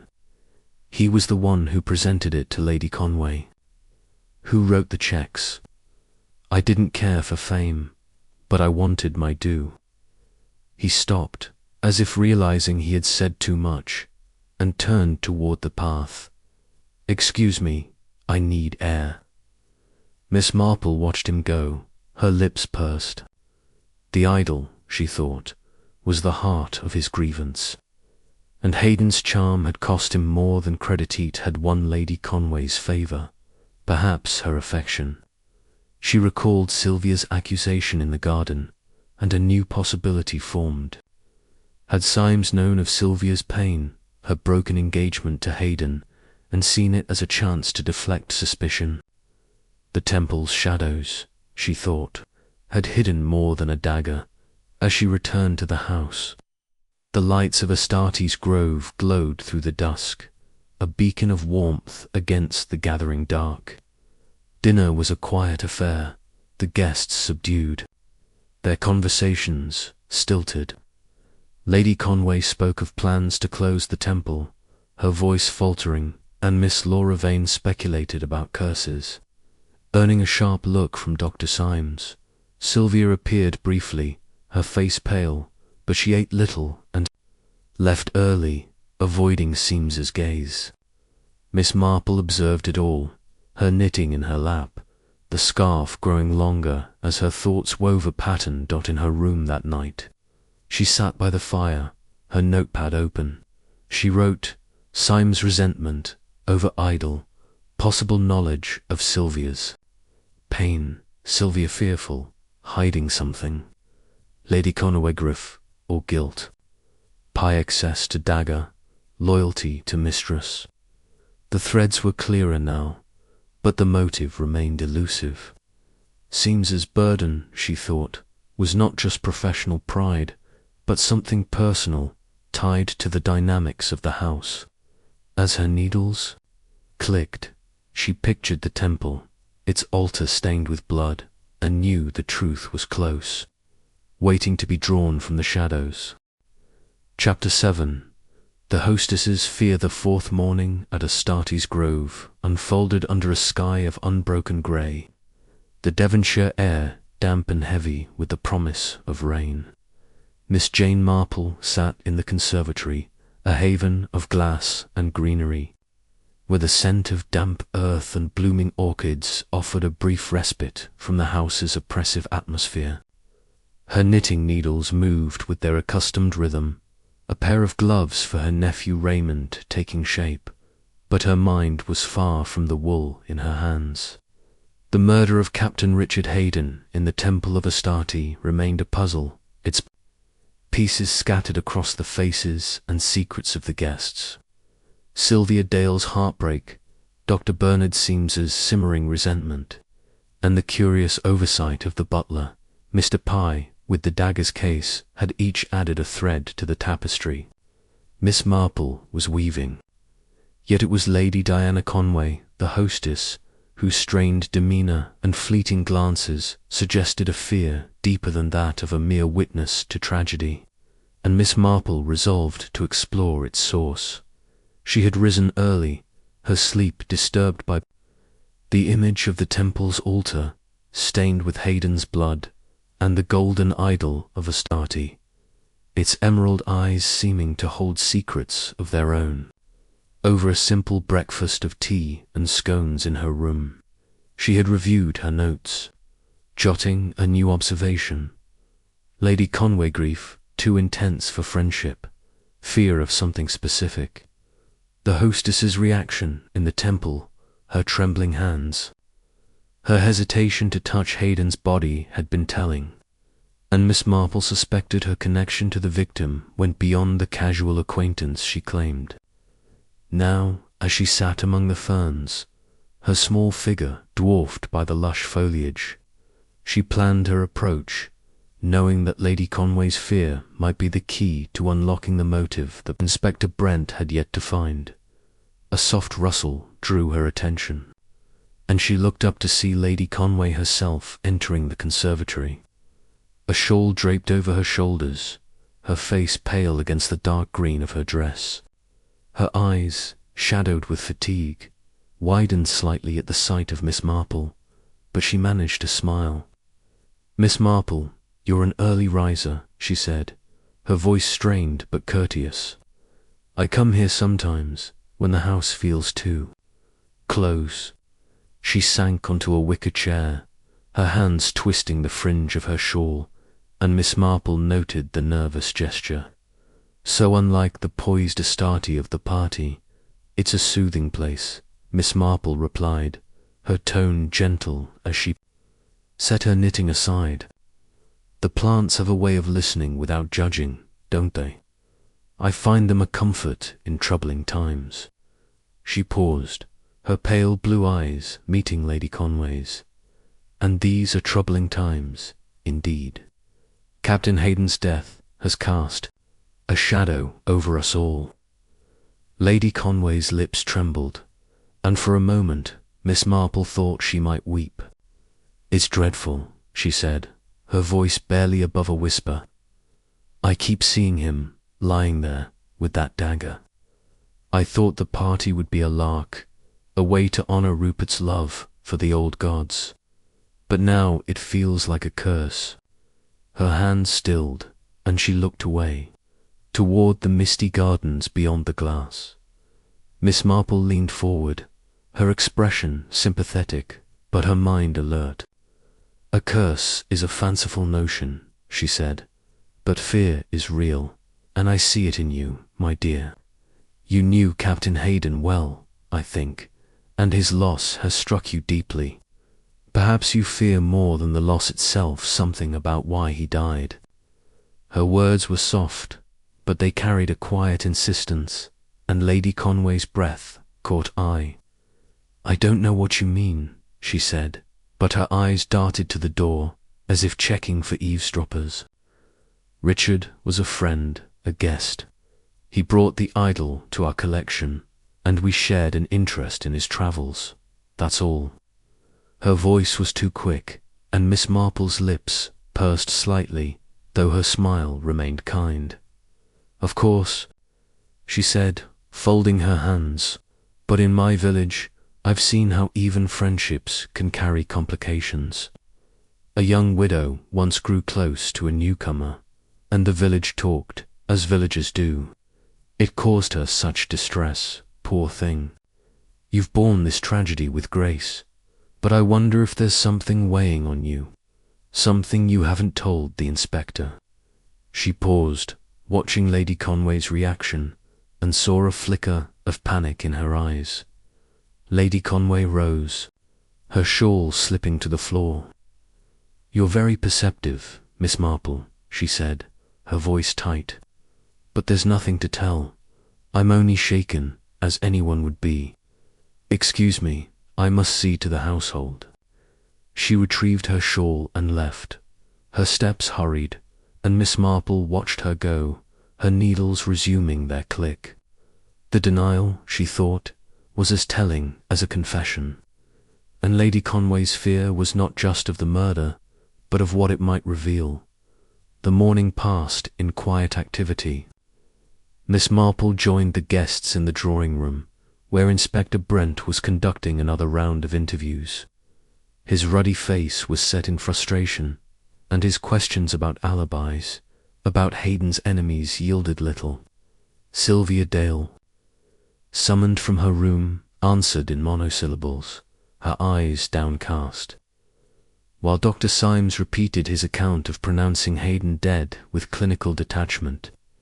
Miss Laura Vane, ever voluble, speculated about jealous rivals, her sharp features, alight with drama, but offered no facts. Miss Marple listened, her knitting in her lap, and noted the absences. Mr. Pye, busy with his duties, and Lady Conway, who had yet to reappear at noon. Miss Marple slipped away to the library, her curiosity drawn again to the artifacts that seemed to pulse at the heart of the mystery.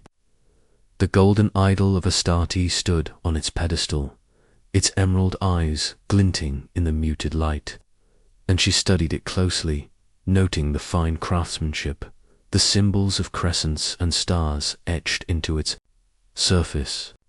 Beside it, the ledger lay open, and she turned to the entry for the idol, confirming her memory, donated by Captain Richard Hayden, with contributions from Dr. Bernard Symes. The pencil mark crossing out Symes' name was a silent accusation, and Miss Marple's thoughts returned to her conversation with Symes, his bitterness over Hayden's claim to the find. But there was another name tied to the eyed Lady Conway, who had funded the expedition and welcomed Hayden's gift with evident pride. Had her admiration for Hayden stirred more than professional interest? A soft creak made her turn, and she saw Lady Conway standing in the doorway, her face pale, a key in her hand. "Miss Marple," she said, her voice unsteady, "I didn't expect you here. I was just checking the case." She moved to the glass case where the dagger had been kept, her fingers fumbling with the lock, and Miss Marple stepped closer, her expression mild. "It's wise to be careful," she said, "after what happened. That dagger was a beautiful piece, wasn't it? Such a pity it was used for such a purpose. You and Mr. Pye were the only ones with keys, I understand." Her tone was conversational, but her eyes were keen, and Lady Conway's hand paused, the key trembling. "Yes," she said, her voice low. "Pye keeps one, and I have the other. He swore the case was locked, and I believe him. He's been with me for years, utterly loyal. She opened the case, rearranging the remaining artifacts, a bronze knife, a clay seal, as if too busy her hands. But Miss Marple saw the tension in her shoulders. Loyalty is a precious thing, Miss Marple said, folding her hands. In my village, our postmistress once misplaced a parcel, and the whole town knew she'd never do it on purpose. But mistakes happen, even to the loyal. Or perhaps it wasn't a mistake. She let the question hang, and Lady Conway's eyes met hers, wide with something like dread. I don't know what you mean, she said, closing the case with a snap. The police are handling it. I have duties. She left abruptly, the key clutched in her hand, and Miss Marple stood alone, her thoughts racing. The case, she thought, had been unlocked, and Pye's insistence on its security was either a lie or a cover for someone else. Lady Conway's fear, so palpable, suggested she suspected Dor knew who had taken the dagger, and her reluctance to speak pointed to a personal stake. After luncheon, a strained affair where absence and seems as silence cast a pall, Miss Marple took a turn through the gardens, her shawl draped against the damp. The temple of Astarte drew her, its columns stark against the grey sky, and she found Lady Conway there, standing by the altar, her face etched with anguish. The silken drapes were gone, the bloodstains scrubbed away, but the memory of hate body lingered, and Miss Marple approached quietly, her steps soft on the stone floor. Lady Conway, she said, her voice gentle, you're drawn to this place, as we all are. It's hard to forget what happened here. She paused, standing beside the other woman, and saw the tears in her eyes. Quickly blinked away.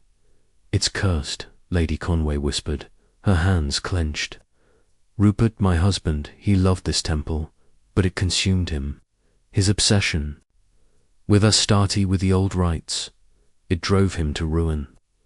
I thought the party would reclaim it, make it a place of joy. But I was wrong. Her voice broke, and Miss Marple touched her arm, her touch light but steady. There's no curse, my dear, she said. Only people and their choices. Captain Hayden's death was no accident, but it wasn't the work of gods. Someone took that dagger, someone with a reason. You know more than you've said, I think, and it's eating at you. Her words were kind, but they carried a quiet authority, and Lady Conway flinched, her eyes searching Miss Marple's face. You see too much, she said, her voice barely audible. Richard was dear to me, not in the way you might think, but as a friend, a reminder of life after Rupert's death. I can't bear to think one of my guests did this. She turned away, her shawl slipping, and Miss Marple let her go, knowing further questions would yield only resistance. The admission, she thought, was a step forward. Hayden had been more than a guest, and Lady Conway's fear was tied to her loyalty to her circle, her refusal to suspect those she trusted. As evening fell, Miss Marple joined the guests in the drawing room, where a fire crackled against the chill. Inspector Brent was there, his notebook open, his questions repetitive but dogged. He had found no new evidence, he admitted, and the guests' alibis vague, given the chaos of the ritual. No clear suspect. Dr. Symes sat by the window, his book unopened, while Miss Laura Vane paced, her chatter subdued. Sylvia appeared briefly, her face pale, and avoided Syemes's gaze, confirming Miss Marple's suspicion of their shared secret. Lady Conway presided with forced calm, but her hands shook as she poured sherry, and Miss Marple watched her closely, noting the way her eyes lingered on the door, as if expecting news or dreading it. After dinner, Miss Marple retired to her room, her knitting resumed by the fire. She opened her notepad, adding a new entry. Lady Conway fear of betrayal, possible. Affection for Hayden. Dagger unlocked case, pie or another. The threads were tightening, she thought, but the motive remained elusive. Lady Conway's fear was a shield, protecting someone or something, and the dagger's theft was no mere opportunism. As her needles clicked, she pictured the temple, its altar bare, and felt the truth drawing closer, hidden in the interplay of loyalty, love, and betrayal that defined Astarte's grove. Chapter 8. The Butler's Discretion. The fifth morning at Astarte's grove greeted Miss Jane Marple with a soft drizzle that pattered against the windows of her guest room. Veiling the Devonshire landscape in a shimmering haze, she sat by the small fireplace, her knitting needles crafting a delicate laced shawl for her friend Dolly Bantry. The rhythm of her work a counterpoint to the restless thoughts that had kept her awake. The murder of Captain Richard Hayden in the Temple of Astarte was a knot of secrets, each guest and servant holding a piece of the truth. Sylvia Dale's concealed heartbreak, Dr. Bernard Seames's professional bitterness, and Lady Diana Conway's palpable fear had each sharpened Miss Marple's focus. But it was Mr. Pye, the butler, whose role in the affair demanded closer scrutiny. His insistence that the dagger's case had been locked, coupled with his unwavering loyalty to Lady Conway, suggested a discretion that might hide more than it revealed, and Miss Marple resolved to test its limits. She dressed in her familiar tweeds, pinning her amethyst brooch with care, and descended to the breakfast room, where the scent of kedgeree and toast mingled with the tension that clung to the house. The table was sparsely attended. Lady Conway, her face drawn, sipped coffee in silence. Miss Laura Vane, subdued for once, read a letter with a frown, and Dr. Symes, his eyes fixed on a scientific journal, ate mechanically. Sylvia Dale remained. In her room, a fact whispered by a maid, and Miss Marple noted the absence with interest. She took a seat near the window, her view of the misty gardens framing her thoughts, and helped herself to a slice of toast, her demeanour as unassuming as ever as she buttered her toast. Mr. Pye entered, his dual face set in its usual mask of propriety, his limp barely noticeable as he directed a footman with a tray. Miss Marple watched him, noting the precision of his movements, the way his eyes scanned the room without lingering. "Good morning, Mr. Pye," she said, her voice warm but deliberate. "You manage the household so smoothly, even in such trying times. It must be a great comfort to Lady Conway." Pye paused, his hand on a silver coffee pot, and inclined his head. "Thank you, miss," he said, his tone flat but polite. "I do my best to serve her ladyship, as always." He moved to refill Lady Conway's cup, but Miss Marple's eyes followed him, catching the slight tightening of his jaw. A man of few words, she thought, but words chosen with care. The temple affair has unsettled us all. She continued, spreading marmalade with deliberate care. "That dagger, taken from the library case, it's puzzling, isn't it? You were so certain it was locked, and yet it was found in such a dreadful place." Her tone was conversational, but her words were a gentle probe, and Pye's hand stilled for a fraction of a second before resuming its task. "It was locked, miss," he said, his voice steady. "I checked it myself before the party, as I told the inspector. How it was opened, I can't say." He met her gaze briefly, his eyes dark and unreadable, then turned to adjust a napkin, signalling the end of the exchange. Miss Marple smiled, undeterred, and filed away his response. His certainty, she thought, was either truth or a shield, and his loyalty to Lady Conway might compel him to protect more than the household's reputation. Breakfast concluded with little conversation, and Miss Marple made her way to the morning room, where Lady Conway had invited her for a private word. The room was bright despite the drizzle, its walls adorned with watercolors of local landscapes, and a fire crackled in the grate, casting a warm glow. Lady Conway stood by a window, her navy dress accentuating her pallor, her hands clasped tightly. "Miss Marple," she said, turning as the door closed, "you've been so kind to stay. I feel lost with all this. The police are no nearer to answers, and I can't help thinking I've brought this upon us." Her voice trembled, and Miss Marple settled into a chair, her knitting bag at her side, her expression one of quiet concern. "You mustn't blame yourself," she said, her tone soothing. "A wicked act was done, but it was the choice of one person, not your doing. Captain Hayden was dear to you, I know, and his loss is heavy. But perhaps there's something you've remembered, something small, that might help." She leaned forward, her eyes gentle but searching, and saw a shadow cross Lady Conway's face. "I've told the inspector everything," Lady Conway said, her voice too quick. "Richard was a friend, nothing more. He brought life to this house after Rupert's death.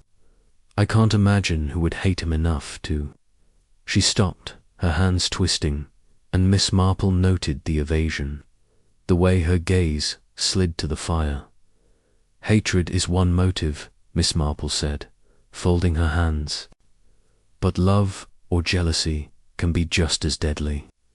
In my village, a young man once quarreled over a girl, and it ended in blows.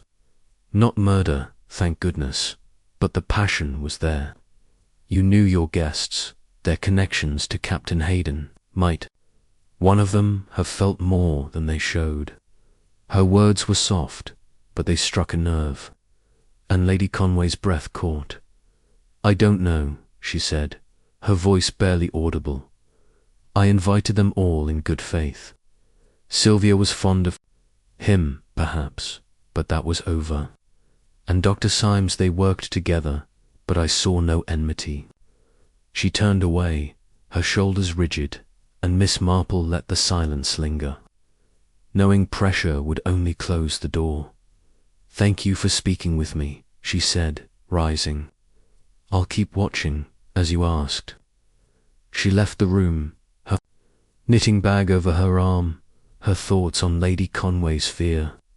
It was not just the murder, she thought, but the possibility that someone close to her, someone she trusted, had wielded the dagger. And Pye, with his key and his discretion, was a link she could not ignore. Mid-morning found Miss Marple in the library, its air thick with the scent of old books and polished wood. The artifact case gleamed under a shaft of light, and she studied it again, her fingers brushing the lock where the dagger had been kept. The mechanism was simple, requiring only a turn of the key, and Pye's claim that it was secure rang in her ears. She turned to the ledger, flipping to the entry for the dagger, Lappa's hilted ceremonial knife. Phoenician, donated by Sir Rupert Conway. No mention of Hayden or Symes, but the dagger's presence in the temple tied it to the house, and to those with access. She closed the ledger, her mind on Pye's role, and resolved to speak with him again in a setting less formal than the breakfast room. Her opportunity came in the early afternoon, when she found Pye in the pantry, overseeing the polishing of silver. The room was small, its shelves lined with gleaming cutlery, and Pye stood at a table, his sleeves rolled up, his limp less pronounced. In the confined space, he looked up as she entered, his face registering surprise, but he nodded politely. "Miss Marple," he said, setting down a spoon, "can I assist you?" "I hope so, Mr. Pye," she said, her smile disarming. was just admiring the order of the household. You've a gift for keeping things in place, which must be a trial with so many guests. The party, with all its costumes and revelry, it must have been a challenge to manage. Her tone was admiring, but her eyes were keen, and Pye's expression tightened. It was lively, miss, he said, resuming his polishing. But we managed. Her ladyship wanted a grand affair, and I saw to it. His voice was even, but Miss Marple noted the way his hands moved, methodical but tense. The temple ritual was quite a spectacle, she said, leaning against the table. You were there, I recall, serving wine just before. Well, before. The tragedy. It must have been a shock, seeing Captain Hayden fall like that. She paused, watching his reaction, and saw a flicker of unease in his eyes. It was, miss, he said, his voice low. I was by the colonnade, with the trays. I heard the scream, saw him stagger out. A terrible thing. He polished a fork with unnecessary force, and Miss Marple tilted her head, her expression sympathetic. Terrible, indeed, she said. And the dagger, taken from the case you guarded it, must weigh on you, knowing it was used so cruelly. You're so careful, Mr. Pye. I can't imagine you leaving the case unlocked by mistake. Her words were gentle, but they carried a quiet challenge, and Pye's hand paused, the fork glinting in the light. I didn't miss, he said, his voice firm. The case was locked, and the key was with me. I don't know how it was got at, and that's the truth. He met her gaze, his eyes steady but shadowed, and Miss Marple nodded, as if satisfied. Of course, she said. You've served Lady Conway faithfully, and she relies on you. In my village, our butler at the manor was much the same, loyal to a fault. But loyalty can be a burden, can't it, when it means keeping silent? She let the question hang, and Pye's face paled, though he said nothing, resuming his work with a curt nod. Miss Marple thanked him and left, her mind racing. His denial was adamant, but his unease was palpable, and she wondered if his loyalty extended to shielding someone else's mistake or crime. The afternoon was spent in observation. Miss Marple moving through the house with her usual unobtrusive grace. In the drawing room, she found Dr. Symes, his journal abandoned, staring out at the rain-soaked gardens. His silence was more pronounced, and she noted the way his fingers drummed on the arm of his chair, a sign of inner turmoil. Sylvia Dale appeared briefly, her face pale, and avoided Syemes's gaze, confirming their strained connection. Miss Laura Vane, restless, complained about the confinement, her sharp voice grating on the others. Lady Conway, meanwhile, kept to her duties, her smile forced, her eyes darting to Pye whenever he entered the room. Miss Marple watched it all, her knitting in her lap, the shawl growing longer as her thoughts wove a pattern. At tea, Inspector Brent joined them, his face etched with frustration. We've searched the temple again, he said, accepting a cup from Lady Conway. Nothing new, no prints, no stray clues. The dagger's clean, and the case lock wasn't forced. Someone had a key, or they're lying about it being locked. His eyes flicked to Pye, who stood by the door, his face impassive. And Miss Marple noted the accusation, subtle but clear. It's a puzzle, Inspector, she said, her voice mild. But puzzles have solutions, if one looks at the pieces rightly. Captain Hayden was a man who stirred feelings, enviation, envy, perhaps more. Those feelings are the key, I think. Brent grunted, unconvinced, but Lady Conway's hand shook as she poured, and Miss Marple filed away her reaction. After tea, Miss Marple took a turn through the gardens, her umbrella shielding her from the drizzle. The temple of Astarte loomed in the distance, its columns slick with rain, and she paused, picturing Pi in the colonnade, serving wine as the ritual unfolded. His proximity to the scene, his access to the dagger, and his loyalty to Lady Conway formed a troubling constellation, but she lacked the motive to connect them. As she returned to the house, she passed the library, where a light burned late, and glimpsed Pi inside, his head bowed over the artifact case, as if in vigil. She did not disturb him, but her lips pursed, and she added a note to her mental ledger: Pi more than a servant, perhaps a guardian of secrets. Dinner was a quiet affair, the guests' appetites dulled by the strain of confinement.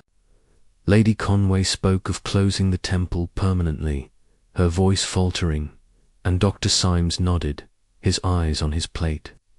Sylvia, present but silent, picked at her food, while Laura Vane speculated about the police's incompetence, earning a sharp look from Brent, who dined with them. Miss Marple ate sparingly, her thoughts on Pi, who served with his usual efficiency, his limp barely noticeable. As he cleared the plates, she caught his eye, and for a moment she saw something guilt or fear before his mask returned. In her room that night, Miss Marple sat by the fire, her notepad open, her shawl draped over her shoulders. She wrote, Pi loyalty to Lady Conway, access to dagger, presence in temple. Lady Conway fear of betrayal, possible attachment to Hayden. Symes and Sylvia shared secret, unresolved. The pieces were falling into place, she thought, but the heart of the motive remained elusive. Pi's discretion, she suspected, was not just professional pride, but a shield for someone or something he valued above truth. As her needles clicked, she pictured the temple, its shadows hiding a truth that was slowly emerging, step by careful step. Chapter 9. The jealous lover. The sixth day at Astarte's grove dawned with a tentative clearing of the skies, the drizzle giving way to a pale sunlight that filtered through the Devonshire trees, casting dappled shadows across the estate's lawns.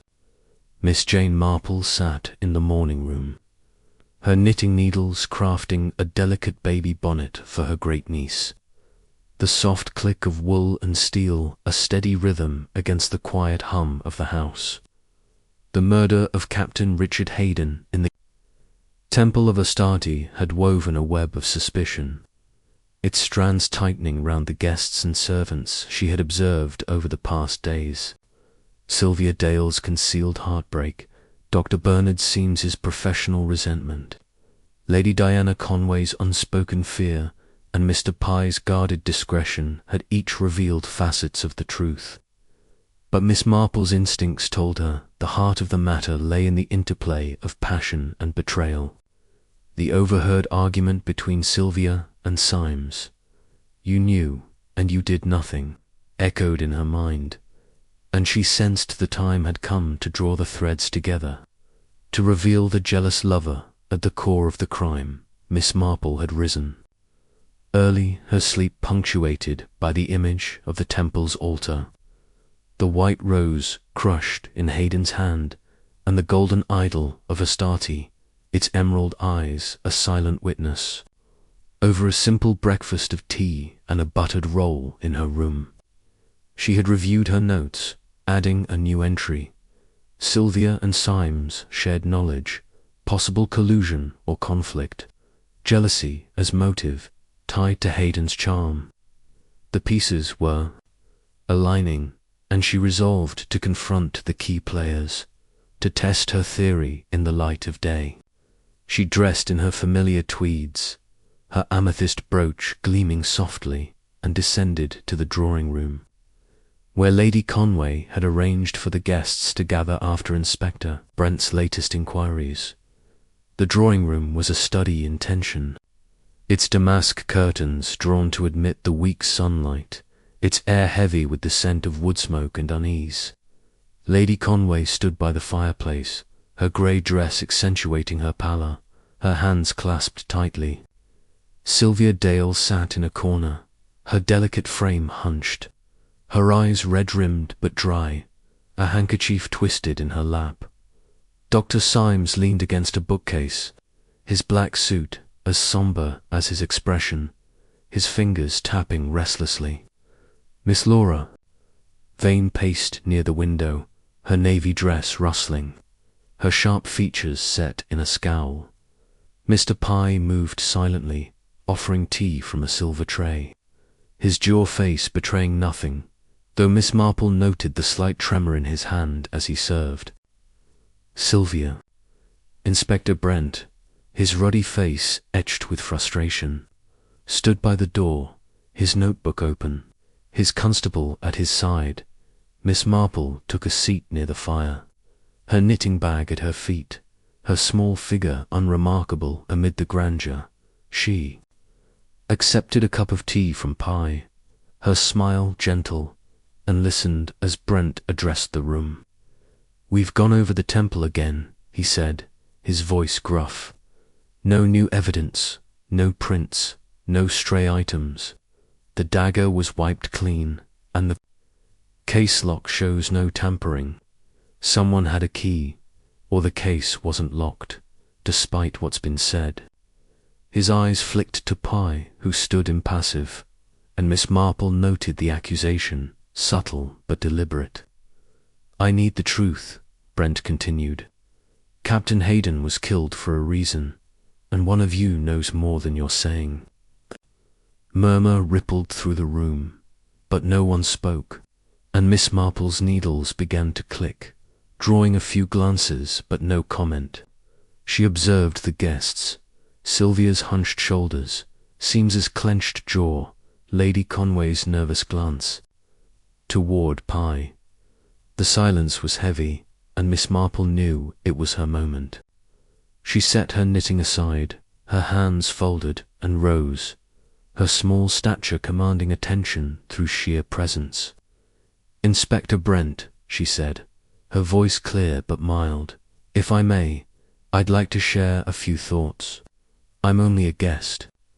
"Of course, but I've watched and listened, as one does, and I believe the truth is closer than we think." Brent's eyebrows rose, but he nodded, gesturing for her to continue. Lady Conway's eyes widened, and Sylvia's head lifted, her expression a mix of dread and curiosity. Miss Marple stepped to the center of the room, her tweeds rustling softly, and began, her tone as conversational as if discussing village gossip. "Captain Hayden's death was a shock," she said, "but it was no accident, nor the work of some ancient curse, as some have whispered. It was a human act, born of human feelings, love, envy, betrayal. In my village, I've seen such feelings lead to small quarrels, but here they led to murder. The question is, whose heart burned fiercely enough to wield that dagger?" She paused, her eyes moving over the room, lingering on Sylvia, whose hands tightened on her handkerchief. "Miss Dale," Miss Marple said, her voice gentle, "you loved Captain Hayden, didn't you? Not just as a friend, but as a woman loves a man. You were engaged, I believe, until he broke it off, choosing his travels over a life with you. That photograph in your room, torn and mended, tells a story of a heart that couldn't let go." Sylvia gasped, her face pulling, and a sob escaped, her lips drawing sympathetic murmurs from Laura Vane. "It's true," Sylvia whispered, her voice breaking. "I loved him, and he said he couldn't stay, that the world was too big for us. I tried to move on, but seeing him here, so carefree, it hurt so much." She buried her face in her handkerchief, and Miss Marple nodded, her expression kind but unwavering. "Love can wound deeply," she said, "and a wounded heart can dream of revenge. You were in the temple during the ritual, near the altar. And you followed Captain Hayden when he slipped away, didn't you? You wanted to confront him, to beg him to reconsider, or perhaps to make him feel your pain. Sylvia's sobs grew louder, and she nodded, her voice muffled. I followed him, she admitted, her words barely audible. I was angry, hurt. I wanted him to see me, to care, but I didn't stab him, I swear.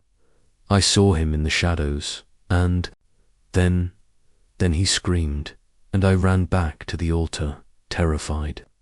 Her eyes were wide, pleading, and Miss Marple's gaze softened, though her mind was racing. I believe you, Miss Dale, she said, her voice steady. You didn't kill him. But your presence in the shadows gave someone else an opportunity, a chance to act and let suspicion fall on you.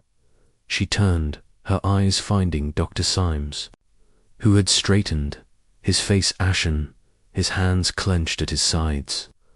Dr. Symes, she continued, her tone still mild, you saw Miss Dale follow Captain Hayden, didn't you? You knew of her pain, her broken engagement, because you were close to the expedition, close to the man who charmed so many. But you had your own reasons to hate him, reasons tied to the golden idol of Astarte. Symes's eyes narrowed, but he said nothing, and Miss Marple pressed on, her voice gaining a quiet authority.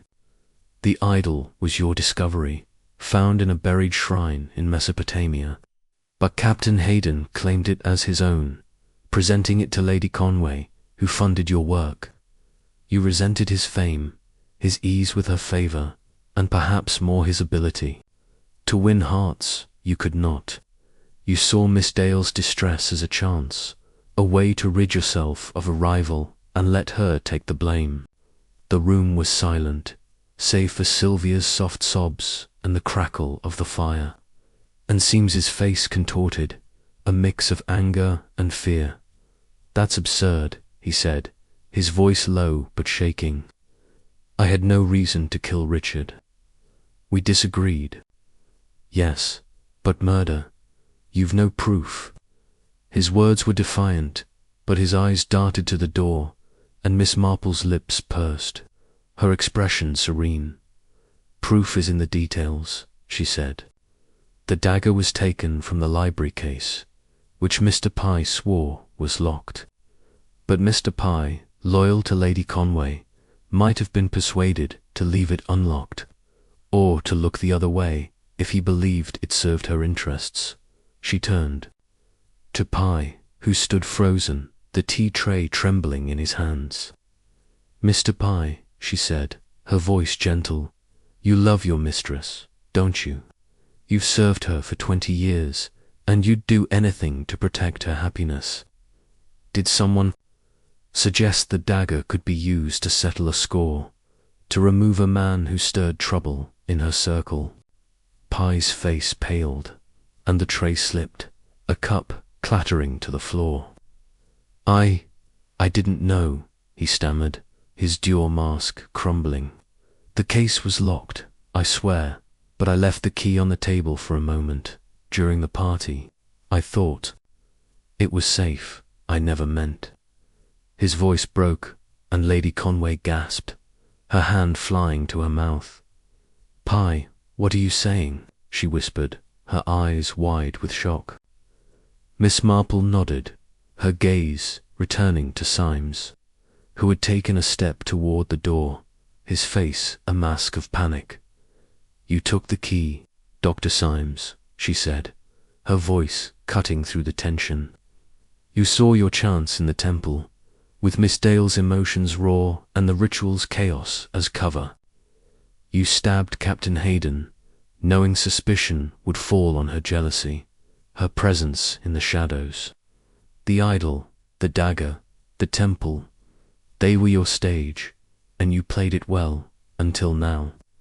Her words were calm, but they carried the weight of certainty, and Symes's shoulders sagged, his defiance crumbling. I didn't plan it, he said, his voice hoarse. Richard took everything, my work, my pride, Diana's regard. I saw Sylvia follow him, and I acted. The dagger was there. The moment was right. I thought no one would know. He sank into a chair, his head in his hands, and the room erupted in gasps and murmurs. Inspector Brent stepped forward, his notebook forgotten, his eyes wide with astonishment. "Dr. Symes, you're under arrest," he said, motioning to the constable, who moved to Symes' side. Sylvia sobbed openly, her relief palpable, and Lady Conway swayed, supported by Laura Vane, who for once was silent. Miss Marple resumed her seat, her knitting in her lap, her expression serene but her heart heavy. The truth, she thought, was a bitter thing. But it was done. Brent turned to her, his ruddy face a mix of respect and bewilderment. "Miss Marple, how did you know?" he asked, his voice low. "We had nothing, no prints, no witnesses." She smiled, her needles clicking softly. "I only watched M. Spectre," she said. "People are the same in a temple or a village. They leave traces in their eyes, their words, their silences." Captain Hayden's charm stirred love and envy, and Dr. Symes's heart turned envy to murder. Miss Dale's pain was the veil he used, but the truth always shows itself in time. She said no more, her thoughts already turning to the quiet of St. Mary Mead, where such dramas were smaller but no less human. Chapter 10. The Archaeologist's Motivate. Afternoon following Dr. Bernard Symes's confession cast Astarte's grove in a somber hush, as if the estate itself exhaled a breath held too long. The drizzle had returned, a fine mist that clung to the windows of the drawing room where Miss Jane Marple sat, her knitting needles crafting a delicate tea cosy for her neighbour in St. Mary Mead. The room, with its damask curtains and polished oak, felt cavernous now, emptied of the tension that had gripped it hours earlier. The revelation of Symes as Captain Richard Hayden's murderer had shocked the guests, yet it brought a strange relief, a resolution to the dread that had haunted the house since the night of the costume party. Miss Marple's mind, however, was not at rest. The confession, though complete, left questions unanswered, threads of motive and opportunity that demanded careful untangling to ensure the truth was fully laid bare.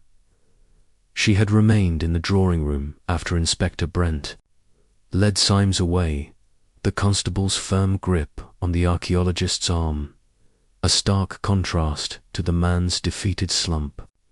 Sylvia Dale, her face streaked with tears, had been escorted to her room by a maid, her sobs a mix of relief and lingering grief. Lady Diana Conway, pale and shaken, had murmured thanks to Miss Marple before retreating to confer with Brent, her navy dress trailing like a shadow. Miss Laura Vane, for once subdued, had lingered only to whisper speculations about Symes's sanity, her sharp features softened by the weight of the moment. Mr. Pye, the butler, had cleared the tea tray with mechanical precision, his dear face betraying no hint of the guilt he had admitted over the unlocked case. Miss Marple watched them all, her needles clicking softly, her thoughts weaving the final pieces of the puzzle. The confession had been dramatic, yet Miss Marple knew drama often obscured subtleties. Symes's admission that he had seized the moment to stab Hayden, using Sylvia's emotional turmoil as a shield, explained the act, but not the depth of his hatred. The golden idol of Astarte, the artifact at the heart of their rivalry, was a symbol of professional betrayal, but was it enough to drive a reserved scholar to murder?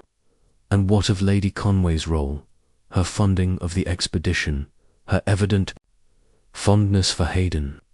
Miss Marple's instincts told her the motive was layered, a tapestry of envy, pride, and perhaps unacknowledged desire, and she resolved to probe further, to ensure no shadow of doubt remained. She rose, her tweeds rustling, and made her way to the library, where the artifacts of Haydon and Simes's expedition were displayed. The room was quiet, its air thick with the scent of old leather and wax, the glass cases gleaming under a single lamp. The golden idol of Astarte stood on its velvet pedestal, its emerald eyes glinting with an almost mocking serenity. Miss Marple studied it, noting the fine etchings of crescents and stars, the craftsmanship that spoke of a civilization long vanished. Beside it, the ledger lay open, its entry for the idol unchanged, donated by Captain Richard Haydon, with contributions from Dr. Bernard Symes. The faint pencil mark crossing out Simes's name was a silent testament to his grievance, and Miss Marple's lips pursed as she traced it with a finger. "A small thing," she murmured, "but small things can fester." Her thoughts were interrupted by the creak of the door, and Inspector Brent entered, his ruddy face set in a mix of relief and exhaustion. He carried a file, its pages dog-eared, and nodded to Miss Marple, his respect evident.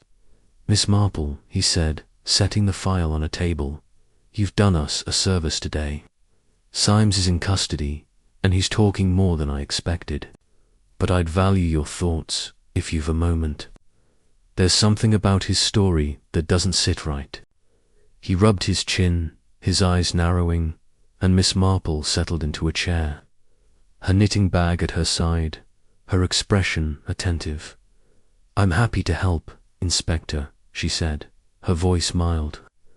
Dr. Simes's confession was clear, but confessions can be like village gossip, true in part, but missing the deeper currents. "What troubles you?" She folded her hands, her pale blue eyes meeting his, and Brent sighed. Flipping open the file, "He says it was spur of the moment," he said, "that he saw Miss Dale follow Haydon and acted on impulse, grabbing the dagger from the unlocked case. But he knew the case was open. Pye admitted leaving the key out, and Symes must have noticed earlier. And his hatred for whodunits, not just about the idol. He talks about Haydon's charm, his way with Lady Conway, like it cut him deeper than a professional slight." Brent paused, his brow furrowing. "I'm wondering if there's more to it, something personal we've missed." Miss Marple nodded, her needles resuming their click. "You're quite right to wonder," she said. "In my village, I once knew a farmer who quarrelled with his brother over a plot of land. Everyone thought it was about money, but it was really about a girl they both loved. Dr. Simes's resentment of Captain Haydon began with the idol, but it grew, I think, into something more envy of a man who won not just credit, but hearts." She paused, her eyes on the idol, its golden surface, catching the lamplight.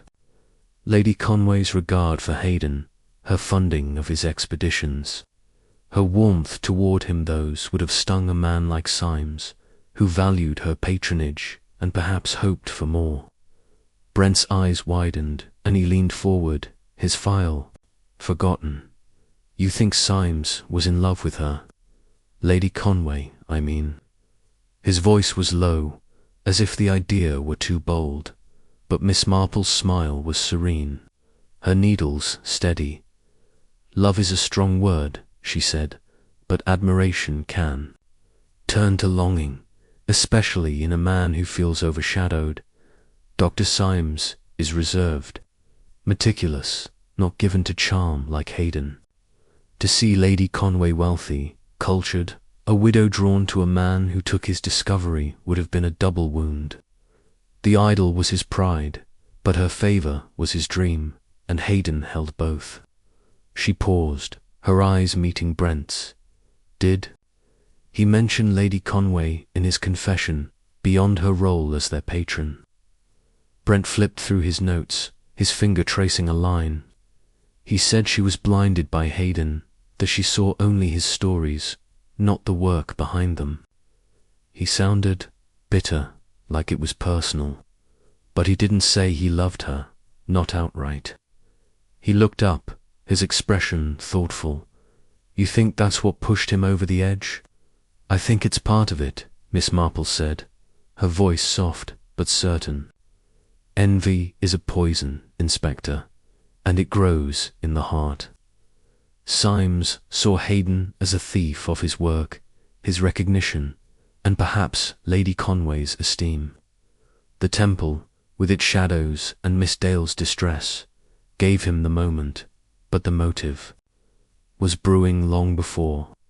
He used her pain as a mask, knowing her broken engagement would draw suspicion. She paused, her needle still, her thoughts on the temple, its altar stained with blood. But we must be sure. Have you spoken to Lady Conway about her ties to Hayden? Brent shook his head, his face grim. She's been vague, says he was a friend, a guest, nothing more. But she's shaken, more than I'd expect for a casual acquaintance. I'll question her again, but she's protective of her circle. He sighed, closing the file. You've a way of seeing things, Miss Marple. If you've any more insights, I'd be grateful. I'll keep watching, she said, her smile gentle. People reveal themselves in time, and the truth has a way of shining through. Brent nodded, taking his file, and left the library, his steps heavy. Miss Marple remained, her eyes on the idol, its emerald gaze a reminder of the passions it had stirred.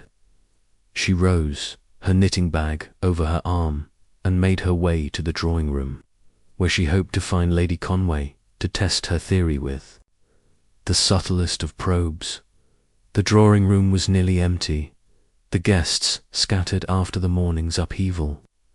Lady Conway stood by a window, her grey dress blending with the misty light, her hands clasped tightly. She turned as Miss Marple entered, her face weary but composed. Miss Marple, she said, her voice low, you've done a remarkable thing today. I can't thank you enough, but it's hard to believe Bernard could do such a thing. Her eyes were troubled, and Miss Marple settled into a chair, her knitting resumed. Her expression one of quiet sympathy. It's always hard, she said, when someone we know betrays their better self.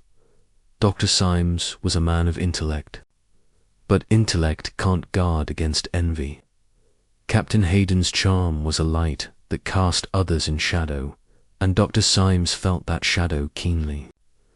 You were kind to them both, I think, with your support for their work. She paused, her needles clicking, her eyes on Lady Conway's face. Captain Hayden was special to you, wasn't he? A friend who brought life to this house after your loss. Lady Conway's breath caught, and she turned to the window, her hands tightening. He was, she said, her voice barely audible. After Rupert died, this house felt empty. Richard's stories, his energy, they reminded me there was a world beyond these walls, but it was friendship, nothing more. Her words were firm, but her eyes betrayed a flicker of something deeper, and Miss Marple's lips pursed, though her smile remained kind. Of course, she said, but friendship can be a powerful thing, and others might see it differently. Dr. Symes, for instance, he admired you, I think, and saw Captain Hayden as a rival, not just in work, but in your regard. It's a sad thing when admiration turns to bitterness. She paused, watching Lady Conway's reaction, and saw a tear slip down her cheek, quickly brushed away. I never meant to hurt Bernard, Lady Conway said, her voice trembling. I valued his work, his dedication, but Richard was easier to talk to, more open. I didn't realize. She stopped, her hands clenching, and Miss Marple nodded, her needles still. her heart heavy with the weight of human frailty. "You couldn't have known," she said, her voice gentle, "but it explains much. Dr. Simes's motive was not just the idol, but a heart wounded by what he could not have. The temple was his stage, and he played it cruelly." She rose, her knitting bag in hand, and touched Lady Conway's arm. "You've borne this bravely, my dear. Rest now, and let the police do their work." Lady Conway nodded, her eyes grateful, and Miss Marple left the room, her thoughts on the motive now clear. Simes's envy had been a fire, fed by professional slights and personal longing, and Hayden's death was its tragic spark. She made her way to the conservatory, seeking a moment of quiet amid the ferns and orchids, and found Sylvia Dale there, her face pale but composed, a shawl draped over her shoulders. The actress looked up, her eyes wary, and Miss Marple smiled, settling beside her on a wicker bench. "Miss Dale," she said, her voice soft, "you've been through a great deal. I'm glad to see you here, among the plants. They're a comfort, aren't they?" She took out her knitting, the tea cozy growing under her fingers, and Sylvia managed a faint nod. "I couldn't stay in my room," she said, her voice low. After what happened, I needed air. You were right, Miss Marple, about Richard. I loved him, and I was foolish to think I could hide it.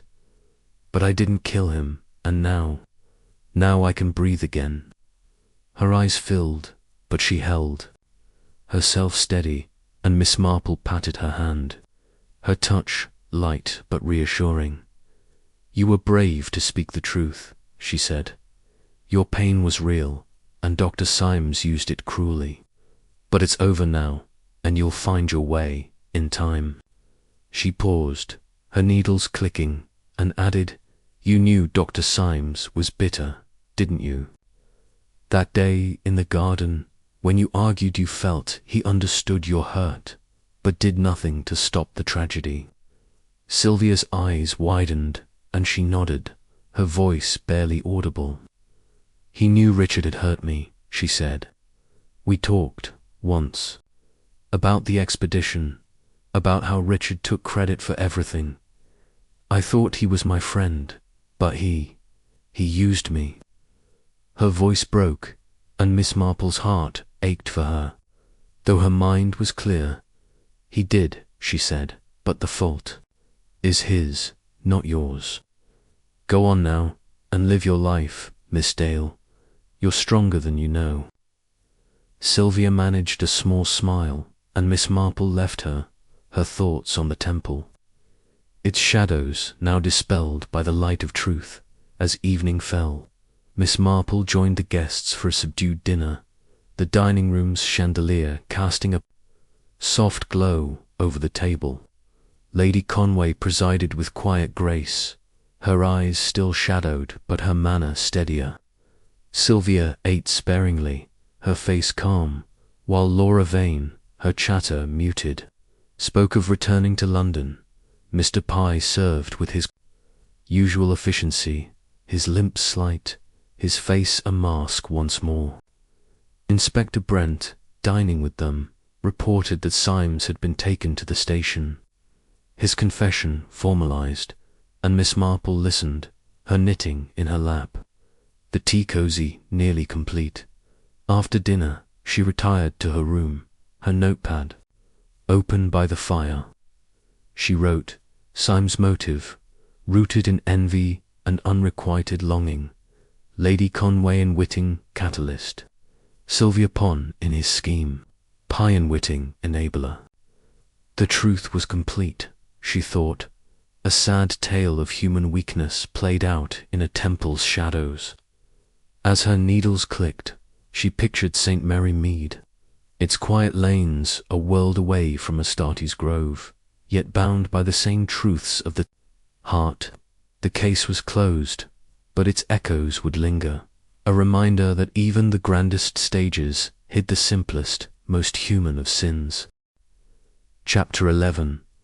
The temple's truth, the seventh day at Astarte's grove, unfolded under a sky of pale blue, the clouds parting to reveal a tentative sun that bathed the Devonshire estate in a gentle light. Miss Jane Marple sat in the conservatory, surrounded by the lush greenery of ferns and orchids, her knitting needles crafting a pair of mittens for her vicar's wife, the soft click of wool and steel a soothing counterpoint to the lingering echoes of the tragedy that had shaken the house. The confession of Dr. Bernard Symes, unmasked as Captain Richard Haydon's murderer, had brought a resolution to the mystery, yet the air remained heavy with the aftermath grief, relief, and the quiet reckoning of those left behind. Miss Marple's mind, ever active, turned over the final threads of the case, seeking to ensure that every detail was accounted for, that the truth of the temple's darkness was fully illuminated. She had risen early, her sleep undisturbed now, that the puzzle was solved, and had taken her breakfast in her room, a simple affair of tea, toast, and a boiled egg, served by a maid whose eyes still widened with awe at Miss Marple's role in the denouement. Her notepad lay open on the writing desk, its pages filled with neat observations, Syme's envy and longing masked by opportunity, Sylvia heartbreak exploited, Lady Conway and Whitting spark, Pye loyalty compromised. The motive, rooted in Syme's professional and personal resentment of Haydon, had been laid bare, but Miss Marple's instincts urged her to reflect on the human cost, the ripples of betrayal that had touched each guest. She resolved to spend her final day at the Grove, tying up loose ends, offering what comfort she could, and preparing for her return to the quiet simplicity of St. Mary Mead, dressed in her familiar tweeds, her amethyst brooch pinned with care. Miss Marple descended to the morning room, where Lady Diana Conway had requested her presence for a private conversation. The room was bright, its watercolours of local landscapes glowing in the sunlight, and a small fire crackled in the grate, dispelling the morning chill.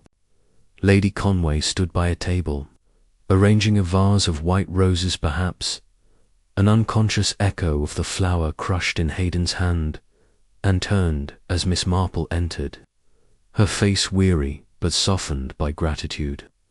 Her grey dress was simple, her dark hair pinned loosely, and her eyes, though shadowed, held a spark of resolve. "Miss Marple," she said, setting down a rose, "I can't thank you enough for what you've done. You've brought light to a terrible darkness, and though it's painful, we can begin to heal. Will you sit with me a moment? I need to understand." Her voice trembled, and Miss Marple settled into a chintz armchair, her knitting bag at her side, her expression one of quiet compassion. "Of course, my dear," she said, folding her hands. "It's a heavy thing to see truth revealed, especially when it touches those we know. Dr. Symes's act was a shock, but it grew from human weaknesses we all share in pride, the ache for what we cannot have. You've borne it bravely." She paused, her pale blue eyes meeting Lady Conway's, and saw a tear glisten, quickly blinked away. Lady Conway sank into a chair, her hands clasping the rose. "I feel responsible," she said, her voice low. "I invited Richard, Bernard, all of them, thinking the party would be a celebration. But I see now how my actions, my fondness for Richard, my support for his work stirred something in Bernard. I never meant to hurt him." Her fingers tightened on the rose, and a petal fell, drifting to the table, and Miss Marple's heart ached for her, though her mind remained clear. "You couldn't have foreseen it," she said, her tone gentle, but firm. "In my village, I once knew a woman who planned a dance, hoping to cheer her neighbours. A quarrel broke out, and she blamed herself. But the fault was with those who let anger rule them. Your kindness to Captain Hayden was natural, and Dr. Seames's envy was his own burden. He chose to act, and that choice is his alone. She leaned forward, her eyes kind. But you've spoken of closing the temple. Is that still your wish? Lady Conway nodded, her gaze distant. I can't bear to see it now, she said. Rupert built it for his studies, but it's brought nothing but sorrow. I'll have it sealed, or perhaps dismantled. The idol can stay in the library, but the temple, it's no place for joy anymore. Her voice broke, and Miss Marple touched her hand, her touch light but steady. A wise choice, she said. Some places carry too many memories. You'll find new ways to honor your husband's legacy and your own strength. She paused, her needles resuming their click, and added, You were fond of Captain Hayden, I think, in a way that went beyond friendship. It's no shame, my dear, but it may ease you to speak of it. Lady Conway's breath caught, and for a moment she seemed poised to deny it. But her shoulders sagged, and she spoke, her voice barely audible. He was a light, she said. After Rupert's death, I was lost, and Richard's stories, his laughter, they gave me hope. Not love, not as you might think, but a spark of life. I didn't see how it affected Bernard or Sylvia. I was blind. Her eyes filled, and Miss Marple nodded, her expression compassionate. Blindness is human, she said, but you see clearly now, and that's enough. Help Miss Dale, if you can. She need a friend, and let the police do their work with Dr. Symes. The truth is out, and you're free to rebuild. Lady Conway managed a faint smile, and Miss Marple rose, her knitting bag over her arm, leaving the hostess to her thoughts. The morning passed in quiet activity. Miss Marple wandered the house, her small figure unnoticed amid the servants' bustle and the guests' preparations to depart. In the library, she found the golden idol of Astarte, its emerald eyes no longer menacing in the daylight, merely a relic of a distant past. She examined the ledger once more, noting the artifacts credited to Hayden and Symes, and felt a pang for the rivalry that had turned deadly. The case where the dagger had been kept was locked now, its key in Inspector Brent's possession, and she recalled Mr. Pye's admission that he had left the key unattended, a lapse that had enabled Seames's crime. Loyalty, she thought, could be as dangerous as envy when it blinded one to truth. At luncheon, the dining room was sparsely attended, the guests' numbers dwindled by the resolution of the case. Sylvia Dale appeared, her face pale but composed, her pale blue dress a soft echo of her costume at the party. She sat near Miss Marple, her hands steady as she took a slice of bread, and Miss Marple smiled, her needles pausing. You look stronger today, Miss Dale, she said, her voice warm. It's a hard road, but you're walking it bravely.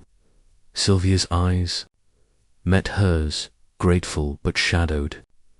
I feel free, in a way, she said, her voice low. I was so angry with Richard, and with myself, for loving him still, but knowing it wasn't my fault that Dr. Symes used MIT helps. I'll go back to London, to the stage. It's where I belong. Her smile was faint, but genuine, and Miss Marple nodded, her heart lightened by the girl's resilience. You'll shine there, she said, and you'll find love again, the kind that lifts you up. Keep your heart open. My dear. Sylvia's eyes glistened, and she squeezed Miss Marple's hand, a silent thanks, before turning to her meal. Miss Marple resumed her knitting, her thoughts on the temple, its shadows dispelled by the truth she had uncovered. Miss Laura Vane, seated across the table, broke the silence with a rare moment of sincerity. "You're a marvel, Miss Marple," she said, her sharp features softened. "I thought this place was cursed, but it was just. People being people. I'll write about it. You know a play, perhaps. No names, of course." Her laugh was subdued, and Miss Marple's eyes twinkled, though her expression remained serene. "People are always the story," she said. "Write it well, Miss Vane, but leave the pain behind." Laura nodded, her usual bravado tempered, and Miss Marple filed away the exchange. A reminder that even the sharpest tongues could soften in the face of truth. After luncheon, Miss Marple sought out Inspector Brent, who was in the morning room, reviewing his notes with his constable. He rose as she entered, his ruddy face warm with respect. "Miss Marple," he said, gesturing to a chair, "you've made my job easier than I deserve. Symes is at the station, and his confessions, solid motive, opportunity, all laid out. But I'm curious, how did you see it when we were stumbling?" His tone was earnest, and Miss Marple settled into the chair, her knitting bag at her feet, her smile gentle. "I only watched, Inspector," she said, her voice mild. "In my village, I've learned that people are much the same, whether in a cottage or a temple." Dr. Syemes's envy was written in his silences, his glances at the idol, his bitterness when he spoke of Captain Hayden. Miss Dale's pain was a beacon, drawing suspicion, but it was too raw to be calculated. And Lady Conway's fear, Mr. Pye's lapse, they were signs of a truth waiting to be seen. The temple's shadows hid the act, but not the heart behind it. She paused, her needles clicking, and added, "You'd have found it in time. I only hastened things." Brent chuckled, shaking his head. "You're too modest, ma'am. If you ever tire of village life, we could use you at the yard." His eyes twinkled, and Miss Marple laughed softly, her needles steady. "St. Mary Mead suits me," she said, "but I'm glad to help when I'm needed. You'll see to Dr. Symes, and to Miss Dale's peace of mind." Brent nodded, his expression serious, and Miss Marple rose, her mission complete. She left the room, her thoughts turning to her departure, the train that would carry her back to the familiar lanes of her village.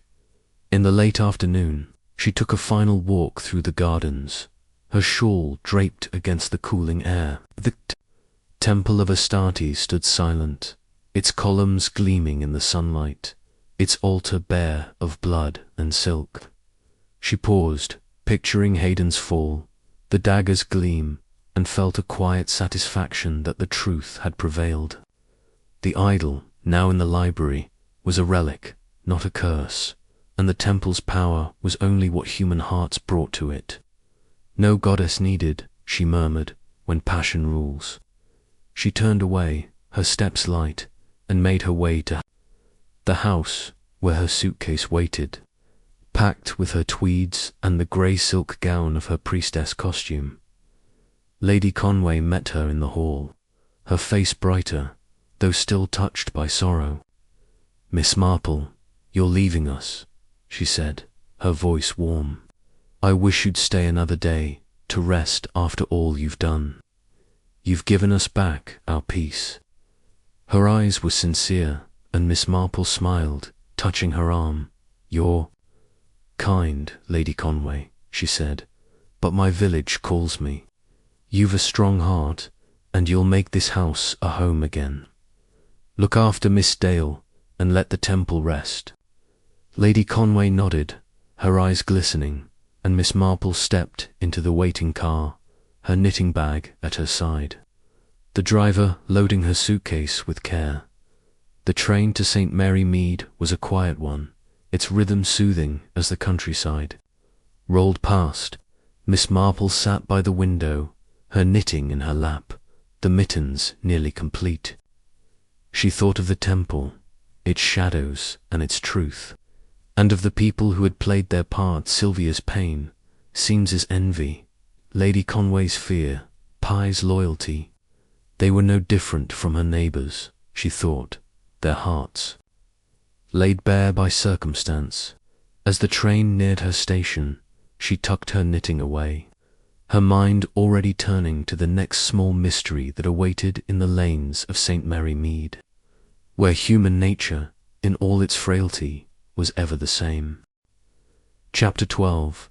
A quiet return. The train from Devonshire to St. Mary Mead clattered through the late afternoon, its steady rhythm a soothing contrast to the turmoil Miss Jane Marple had left behind at Astarte's Grove. She sat by the window, her small figure wrapped in a familiar tweed coat, her knitting bag resting on the seat beside her. The mittens for her vicar's wife were complete, tucked neatly into the bag, and her needles now worked on a soft blue scarf for her nephew Raymond, the click of wool and steel a gentle counterpoint to her thoughts. The murder of Captain Richard Haydon, the confession of Dr. Bernard Symes, and the tangled web of envy, love, and betrayal that had unfolded in the temple of Astarte were now resolved, yet their echoes lingered, a reminder of the human frailties she had uncovered. As the countryside rolled past green fields dotted with sheep, hedgerows blooming with late summer wildflowers, Miss Marple's mind turned to the quiet of her village, where such dramas played out on a smaller stage, but with no less intensity. St. Mary Mead was unchanged, its thatched cottages and winding lanes welcoming her as she stepped from the train. Her modest suitcase, carried by a porter who tipped his cap with a familiar smile. The air was crisp, scented with lavender from the station garden, and Miss Marple felt a deep contentment settle over her, the weight of Astarte's Grove lifting with each step toward home. Danemead Cottage, her neat little house, stood as she had left it, the roses in the garden nodding in the breeze, the windows gleaming in the fading light. Her maid, Cherry, greeted her at the door, her cheerful chatter a balm after the sombre days in Devonshire. "You're back, Miss Marple, and not a moment too soon. The village has been all aflutter with talk of the new vicar's sermon. Was it a grand time at that fancy estate?" Cherry's eyes sparkled with curiosity, and Miss Marple smiled, her expression serene. "It was eventful, Cherry," she said, setting her knitting bag on the hall table, "but I'm glad to be home. A cup of tea would be lovely, and perhaps a scone, if you've any left." Cherry bustled off, and Miss Marple settled into her parlour, the familiar chintz curtains and worn armchair a comfort after the Gothic splendour of Astarte's Grove.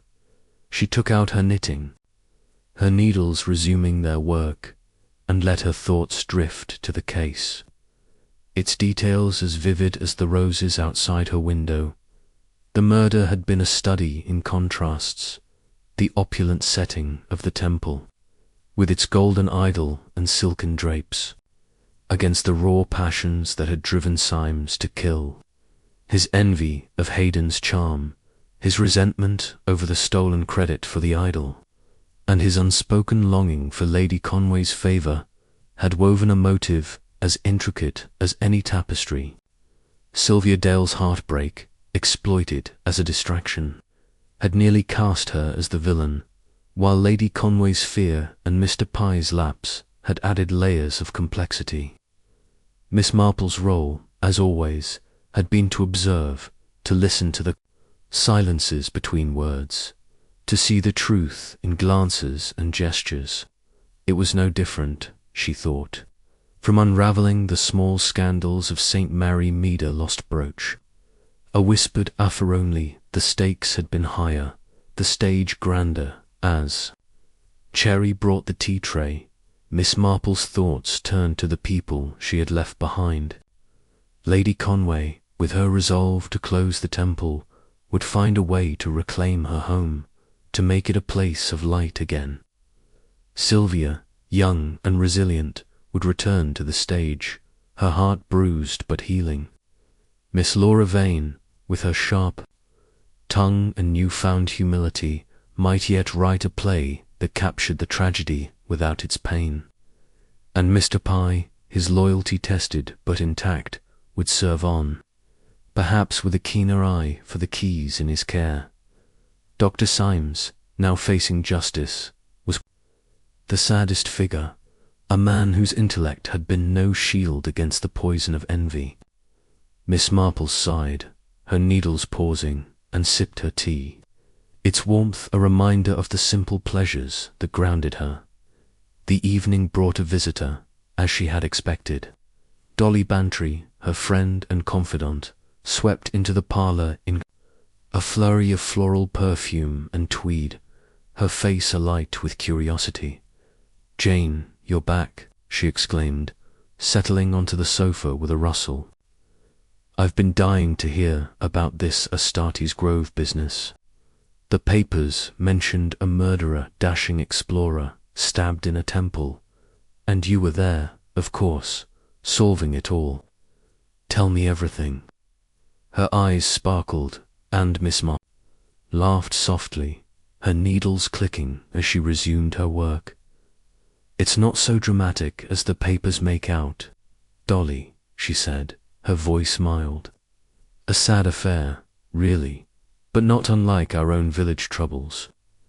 A man was killed, yes, and another confessed, driven by envy and a wounded heart.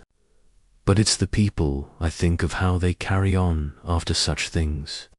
She paused, her eyes twinkling, and offered Dolly a scone from the tray. "You'd have enjoyed the costumes, though.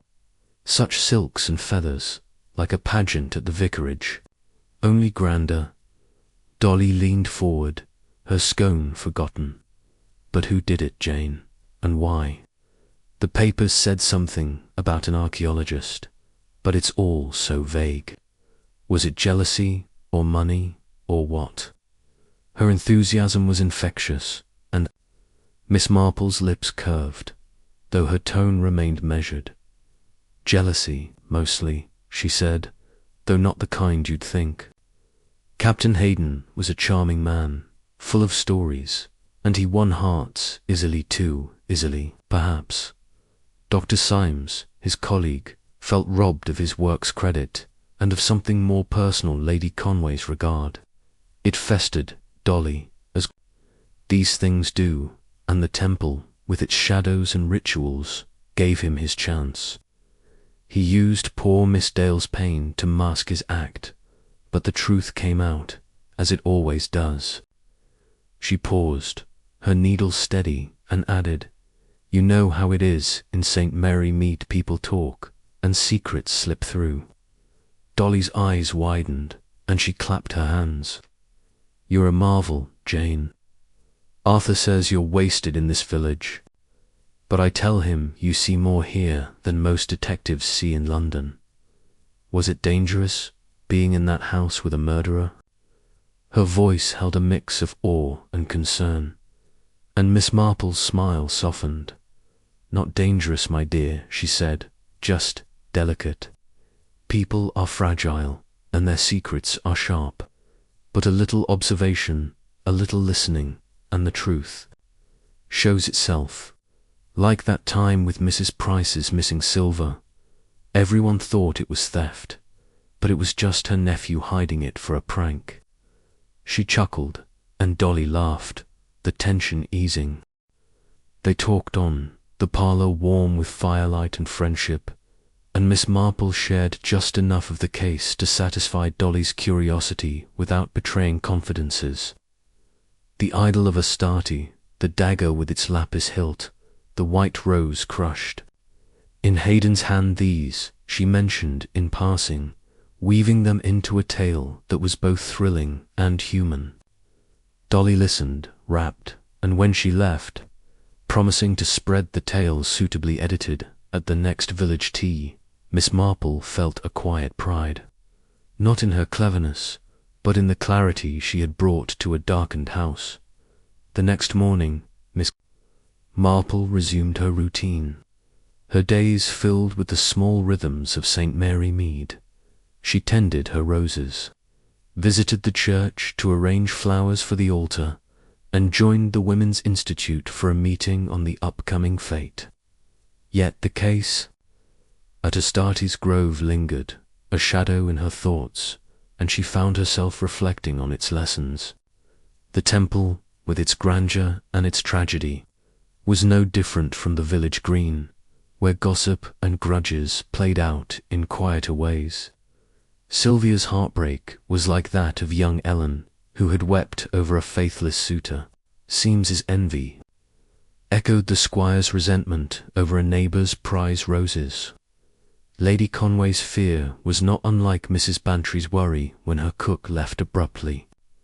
Human nature, Miss Marple thought, was the same everywhere, its passions and flaws a constant thread. At tea with Dolly a few days later, she mentioned Astarte's grove in passing, her eyes twinkling as she poured from her best china teapot. "People are much the same, Dolly," she said, passing a plate of biscuits. "Whether they're chanting in a temple or gossiping at the post office, they wear their hearts on their sleeves, if you know how to look." Dolly laughed, unaware of the depth in her friend's words, and Miss Marple sipped her tea, her knitting in her lap.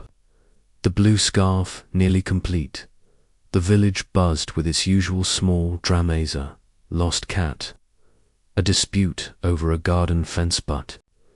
Miss Marple's thoughts returned to the temple, its altar now bare, its idol a museum piece in the library. She had received a letter from Lady Conway, a brief note thanking her again and mentioning Sylvia's return to London, where she was rehearsing for a new play. The temple, Lady Conway wrote, would be closed, its stones left to weather in silence. Miss Marple folded the letter, her heart lightened by the news, and tucked it into her desk, beside her notepad of observations. As evening fell, she sat by her parlour window, the scarf finished, her needles now idle. The roses outside glowed in the twilight, and she thought of the white rose in Haydn's hand, a symbol of love and loss. The case was closed, its truth laid bare, but its lessons would linger. A reminder that even in the grandest settings, the heart's secrets were simple and universal. She rose, her tweeds rustling, and prepared for bed, her mind already turning to the next small mystery that St. Mary Mead would offer a missing brooch, perhaps, or a whispered scandal. Whatever it was, she would be ready, her quiet observation as sharp as ever, her knitting a steady companion in the unravelling of human truth.